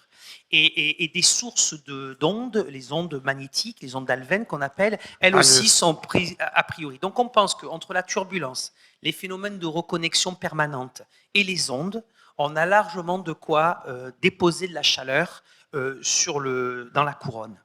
Et ce qui est intéressant, c'est qu'en fait, on voit que le dépôt de chaleur, pour expliquer l'accélération du vent du Soleil, parce que c'est assez lié, le vent n'est que l'extension de la couronne, quelque part. Et la raison pour laquelle le Soleil a un vent, c'est qu'en fait, il a une pression à la surface et le vide interstellaire n'en a pas. Donc, vous avez comme un effet d'aspiration et donc l'atmosphère s'expand très, très, très loin. Et du coup, on a une situation où, en fait, on s'est rendu compte que le chauffage du vent lent, parce qu'en fait, il y a 2 types de composantes de vent, comme je vous l'avais dit, 400 km et 800 km, ça dépend de l'activité du Soleil, comment elles sont localisées, mais du coup, on voit que le chauffage ne se fait pas sur la même distance pour le vent rapide et le vent lent. Et donc, le dépôt de chaleur dépend aussi de la configuration magnétique que vous considérez. Ok. Question. Alors, s'il vous plaît, allez-y. Levez la main, n'ayez pas peur. Je ne mords pas. En attendant que... Oui, question. Alors, c'est ce que je vous ai montré. Répétez la question, là, s'il vous plaît. C'était quoi? Oui. Au micro, c'est du Soleil sur le climat de la Terre. Alors, je vous ai montré ce qu'on dit aujourd'hui dans le rapport du GIEC. Je remonte en arrière parce que j'en ai un petit peu parlé, mais ça devait être un peu trop rapide. Là, vous avez la contribution du Soleil tout court sur 150 ans. Et on a l'impression que récemment, il y a une petite augmentation, peut-être de 0,1 ou 0,2 degrés, mais que c'est beaucoup plus faible que l'augmentation qu'on observe. Donc, si vous voulez, sur les 1 degré d'augmentation de température qu'on a observé depuis le début de l'ère industrielle, peut-être maximum 10% est dû au soleil et au volcan. Donc, et c'est très la courbe faible. bleue, c'est quoi? C'est quand on corrige, quand on enlève la contribution humaine, l'émission de gaz à effet de serre et des aérosols. Donc la courbe orange, c'est variabilité solaire, volcan, gaz à effet de serre et aérosol. Oui, c'est tout. Hein. Et c'est tout, on va dire. Ouais. Et en bleu, c'est quand on enlève gaz à effet de serre et aérosol. Et on D'accord. voit que la courbe est significativement différente. Et donc, en fait, le Soleil, il a une contribution, on ne peut pas la négliger, mais elle est faible par rapport à l'influence des humains. Autre question. Moi, j'ai une question qui me tarabuste. Il y en a une. Oui, il y a un monsieur là-haut. Mais la priorité au public. Voilà, je vous réponds juste après. Bonjour monsieur. Excusez-moi, je voulais savoir, est-ce qu'il est possible pour des êtres humains de voyager entre les planètes comme ça? Alors, c'est une bonne question que vous posez parce qu'en fait, il y a un vrai problème de rayonnement. Et vous avez vu déjà, en montant à 11 km d'altitude, avec mon compteur Geiger, je prends déjà des doses que le compteur dit dangereuses. Alors, imaginez si je ne suis pas à 11 km, mais que je suis à 1000 km d'altitude. Là, ça commence à être beaucoup plus fort. Donc oui, effectivement, un des gros problèmes que se pose pour les voyages sur Mars, parce que quand on va sur la Lune, le voyage est court et on est encore assez protégé par la Terre. Pas complètement, mais je veux dire, c'est pas. Oui, ça dure moins longtemps. Oui, et c'est pas aussi problématique. Mais en fait, bon, l'orbite de la Lune est quand même plus loin, mais je veux dire, on est quand même dans une situation, une partie du voyage, on est protégé par la Terre, le temps d'y aller, tout ça. Quand on va sur Mars, c'est plus du tout le cas. On est vraiment dans le milieu interplanétaire. Et là, se posent des questions de protection des êtres vivants. Donc, il faut créer une zone écrantée. Alors, on sait par exemple que le plomb écrante très bien, mais vous n'avez pas commencé à envoyer un vaisseau spatial avec à l'intérieur une pièce faite en plomb, parce que là, ça va être difficile. Alors, il y a d'autres façons de protéger les choses, et il y avait des discussions, vous allez me dire, c'est un peu bizarre ce que je vais vous dire, mais il y a eu des tests vraiment sérieusement qui ont été faits. C'est que si vous partez pour un voyage sur Mars, ça dure un certain temps, et qu'est-ce que vous faites de tout ce que vous générez, vous, en tant qu'être humain? Et il y a eu des études qu'on montre. C'est ça qui poserait des problèmes. Non, mais on s'est rendu compte qu'en fait, on pouvait se servir de ce qu'on générait après avoir mangé, et on pouvait les lyophiliser, enfin les rendre plus, et commencer à mettre ça dans les parois de la mission. Et c'est très sérieux. Et vous savez pourquoi on fait ça? Alors, on ne va pas faire ça comme un enfant en mettant les mains sur les murs, hein, mais on va mettre ça dans des sachets qui seront complètement secs, parce qu'on s'est rendu compte que les matières organiques étaient une bonne manière de bloquer les particules énergétiques. Quoi. C'est H surtout, hein, c'est l'hydrogène voilà. principalement. Et donc, bon, plus sérieusement, la problématique de la protection des spationautes lors de leur voyage interplanétaire est un vrai et réel problème. Aujourd'hui, on n'a pas de solution simple. Non. Parce que ça serait très compliqué à protéger. Alors, par exemple, Parker a proposé de créer un champ magnétique autour du vaisseau spatial pour écranter les particules avec le champ magnétique du vaisseau, sauf que les neutres, ils passeraient quand même. Et que le Soleil, il n'envoie pas que des particules chargées. Donc, ça ne résout qu'une partie du problème. Et vous voyez, on peut penser à des idées un peu originales comme ça. Voilà. C'est intéressant, je pense.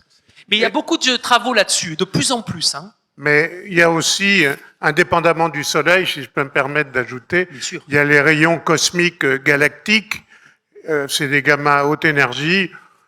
Là, on ne peut pas se protéger. Hein, il n'y a pas de protection là-dessus. Vous savez, si vous partez sur Mars, l'aller-retour, c'est 2 ans et demi, 3 ans, vous revenez, vous êtes un peu diminué hein, quand même, si vous revenez. Si vous n'avez pas été protégé, vous restez peut-être un peu moins de la moitié du cerveau. Non, on plaisante, mais je veux dire... Excusez-moi, il y a aussi des risques de radiation, là, non? À quel niveau? Je veux dire, dans le voyage, mais c'est ça dont on parle. Mais c'est ça dont je vous parle, c'est des radiations. C'est de toutes les particules énergétiques qu'envoie le Soleil, en plus de celles qui viennent de la galaxie. Oui. C'est des protections. Mais le taux de rayons cosmiques, parce que je ne vous l'ai pas expliqué, mais la raison pour laquelle dans les carottages glaciaires et dans les anneaux des arbres, on a été capable de reconstruire l'activité du Soleil sur 10 000 ans, c'est parce qu'en fait, la variabilité du cocon magnétique Soleil avec son cycle de 11 ans fait que l'héliosphère oscille et que les rayons cosmiques galactiques rentrent plus ou moins facilement. Donc, il y aurait des périodes plus favorables peut-être pour voyager, pour que les rayons galactiques, rayons cosmiques galactiques soient écrantés. Mais si jamais ça tombe mal et que c'est là où le Soleil en envoie le plus lui-même, il faudrait voir si on est gagnant. C'est des choses qui sont à étudier. Ah mais on l'étudie. On a publié un article justement grâce aux simulations du vent que j'ai fait 3D là que je vous ai montré avec mon étudiante Barbara Perry qui a soutenu sa thèse il y a 1 an et demi. On a calculé les trajectoires des rayons cosmiques dans différentes phases du Soleil. On commence à s'intéresser à ça sérieusement. Alors, question. Plus fort, s'il vous plaît.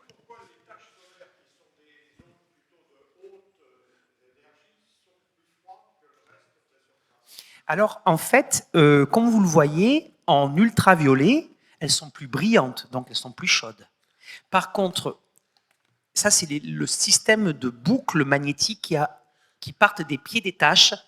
Elles sont remplies de gaz très chaud et elles émettent plutôt à haute énergie. Par contre, les pieds, c'est vraiment la tache, la concentration noire qu'on voit.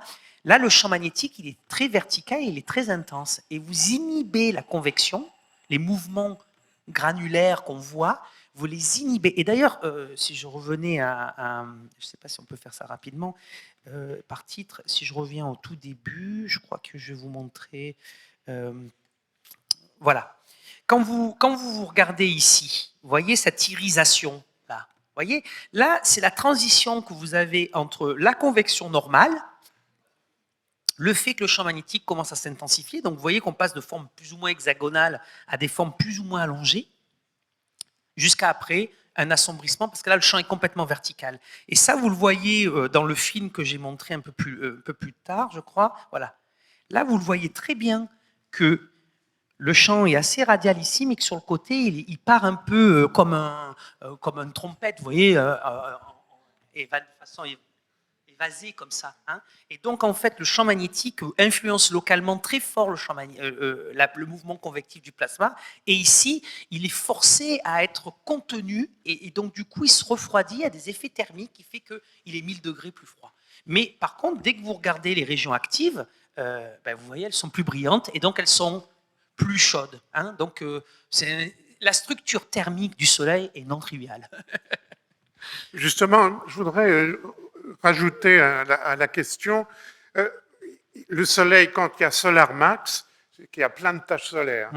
S'il y a plein de taches solaires, le Soleil paraît plus sombre. D'accord ? Or, comment se fait-il s'il est plus sombre, il y a plus d'activité ? Ça paraît un peu antinomique. Non, alors en plus, vous comprenez ce que oui, alors en plus, figurez-vous qu'il y a un effet qui est très particulier, c'est que malgré qu'en maximum solaire, on est plein de taches sombres, oui. L'environnement autour des taches qu'on appelle les faculées sont, elles, plus brillantes. Et quand on fait la moyenne, est légèrement, mais 0,1% de variation de luminosité. Après, là, attention, hein, il ne faut pas confondre ce qu'on appelle la total solar irradiance, l'irradiation solaire totale, de celle qui est spectrale, qui dépend des longueurs d'onde. Et en fonction des longueurs d'onde, ce qui se passe au cours du cycle est différent. D'accord, hein. Donc, comme je le disais, en ultraviolet, au maximum du cycle, on est très, très, très lumineux parce qu'il y a beaucoup plus d'éruptions et on voit beaucoup plus de taches. Encore une question ? Oui. En regardant tous les films et tout, on a l'impression que tous les champs magnétiques se comportent à peu près, je ne dirais pas des nouilles, mais enfin des choses extrêmement plastiques et tout. Donc, de quoi est composé ce champ magnétique ? Le champ magnétique, c'est un champ, comme vous le savez. Hein. Il n'a pas de matérialité. Hein. Il n'a pas besoin de support. Hein. Le champ magnétique existe dans le vide. Hein. D'accord ? Donc, en fait, le champ magnétique, c'est un champ qui est émis par ce magnétisme qui est présent. Hein, en nous, ici, là, on a le champ magnétique de la Terre qui nous passe à travers. Hein, et il est présent. Il est associé à tout ce qui est l'électromagnétisme. Donc, et du coup, effectivement, vous avez un effet de visualisation qu'il ne faut pas négliger. C'est-à-dire que quand vous voyez la boucle comme vous la voyez ici, c'est parce qu'il y a du gaz chaud dedans qui est en train de se refroidir et qui émet de la lumière. S'il n'y avait pas de gaz capturé dans ces tubes magnétiques. Et vous ne le verriez pas, le tube magnétique, il est invisible. D'accord ? Donc, ce qui est toujours un peu difficile avec cette observation du champ magnétique, c'est que c'est une observation indirecte par le gaz chaud qu'il confine. Vous voyez ce que je veux dire? C'est pour ça qu'après, on regarde, je vous montrais ce film où il y avait 3 longueurs d'onde différentes, parce que dans certaines longueurs d'onde, on voit un peu mieux le champ magnétique, dans d'autres, on voit un peu mieux la granulation, on voit un peu mieux ce qui se passe, et c'est pour ça qu'on observe le Soleil à plein de longueurs d'onde différentes, parce qu'elle nous signale pas le même gaz et la même température d'émissivité du gaz solaire qui est piégé. Et donc, du coup, quand on regarde la séquence comme ça, qu'on va des très hautes énergies aux plus basses énergies, donc des X vers UV et plus bas, et ben en fait, ce qu'on voit, c'est le refroidissement du gaz qui passe à travers, et en baissant de température, on le voit apparaître dans toutes les longueurs d'onde et on peut reconstruire un peu une histoire. Mais il est invisible, le champ magnétique. D'ailleurs, si vous voulez le visualiser, quand vous avez fait des exercices de physique quand vous étiez enfant, vous mettez de la limaille de fer autour du barreau d'aimant. Il est bien présent. Hein, quand vous avez le barreau d'aimant, vous ne mettez pas l'émail de fer, le champ magnétique, il est là, et vous ne le voyez pas, et vous mettez l'émail de fer, il apparaît. Donc vous voyez bien ce que je veux dire, c'est un champ de force. Ok, peut-être qu'on va arrêter là. Est-ce qu'il y a une question Encore sur une YouTube question. ou je ne sais pas? Mais peut-être pas, non. Est-ce qu'il y a Ils n'ont des peut-être pas bien questions compris sur sur YouTube?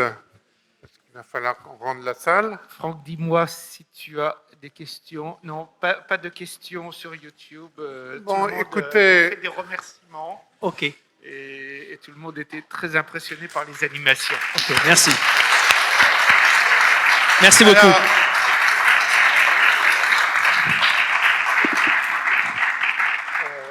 on remercie le docteur Brun. Je vous donne rendez-vous à la prochaine conférence, le 8 décembre. On parlera de Mars, de sismologie sur Mars, et on retrouvera notre amphi habituel. Donc, je vous souhaite une bonne soirée, un bon retour. À bientôt. Merci de votre assiduité.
Mais j'ai un deuxième truc là, mais j'ai pas.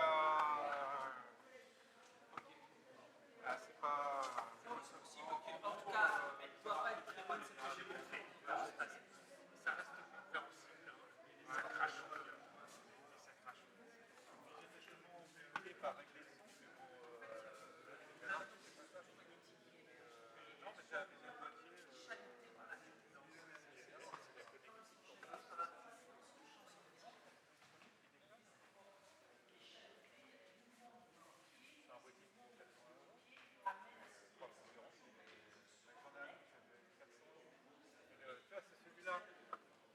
C'est le même que celui-là.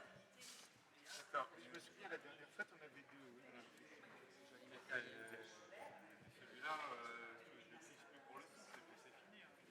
Bonsoir. Bonsoir. On s'occupe bien de tout pour la quitter Thérèse. Moi, je suis Philippe Carnot. Ah, bien sûr. Voilà. T'as été au pro. Comment? Oui, j'étais à l'octronique. Quand j'ai fini ma vie professionnelle chez Thérèse, j'ai bossé beaucoup avec un certain Eric Macheret. Et lui, il était côté prod. D'accord. Alors, je ne connaissais pas tout le monde. Oui, le nom me dit quelque chose, mais... Ouais, bon, mais j'ai pas mal bossé avec lui parce que je bossais sur l'Inde et il aussi essayé de développer des choses bien. Voilà. Donc, je me suis aperçu avec lui. étais astronome amateur alors? Oui, alors c'est plus un rêve de nous. D'accord. Puis c'était des professionnels, et surtout moi j'ai beaucoup bougé, j'étais en Corée du Sud, j'ai été à certification, je vais pas faire l'historique, plein de trucs. Et donc, papa, les enfants, Bien sûr. ils passent, et à la retraite, Enfin. voilà, j'ai parti de l'association Vega, il y a Jean-Pierre, voilà. Voilà. Puis bien sûr, dès que le ciel est sympathique, hop, je suis dehors. Bon, Je suis dehors, non, je mets le télescope dehors et moi je pilote de l'intérieur. Très bien. Voilà. Écoute, et qu'est-ce que tu observes? Tu as un sujet de. Non, pour l'instant, comme j'ai démarré de zéro, si tu veux, Donc, déjà, tu commences. j'apprends à connaître le ciel. Bon, alors, ce que j'ai, moi, c'est un hémiscope. Ah oui, c'est content, c'est bien. Ils m'ont demandé de faire un topo sur qu'est-ce que c'est que l'hémiscope. J'en ai fait un topo,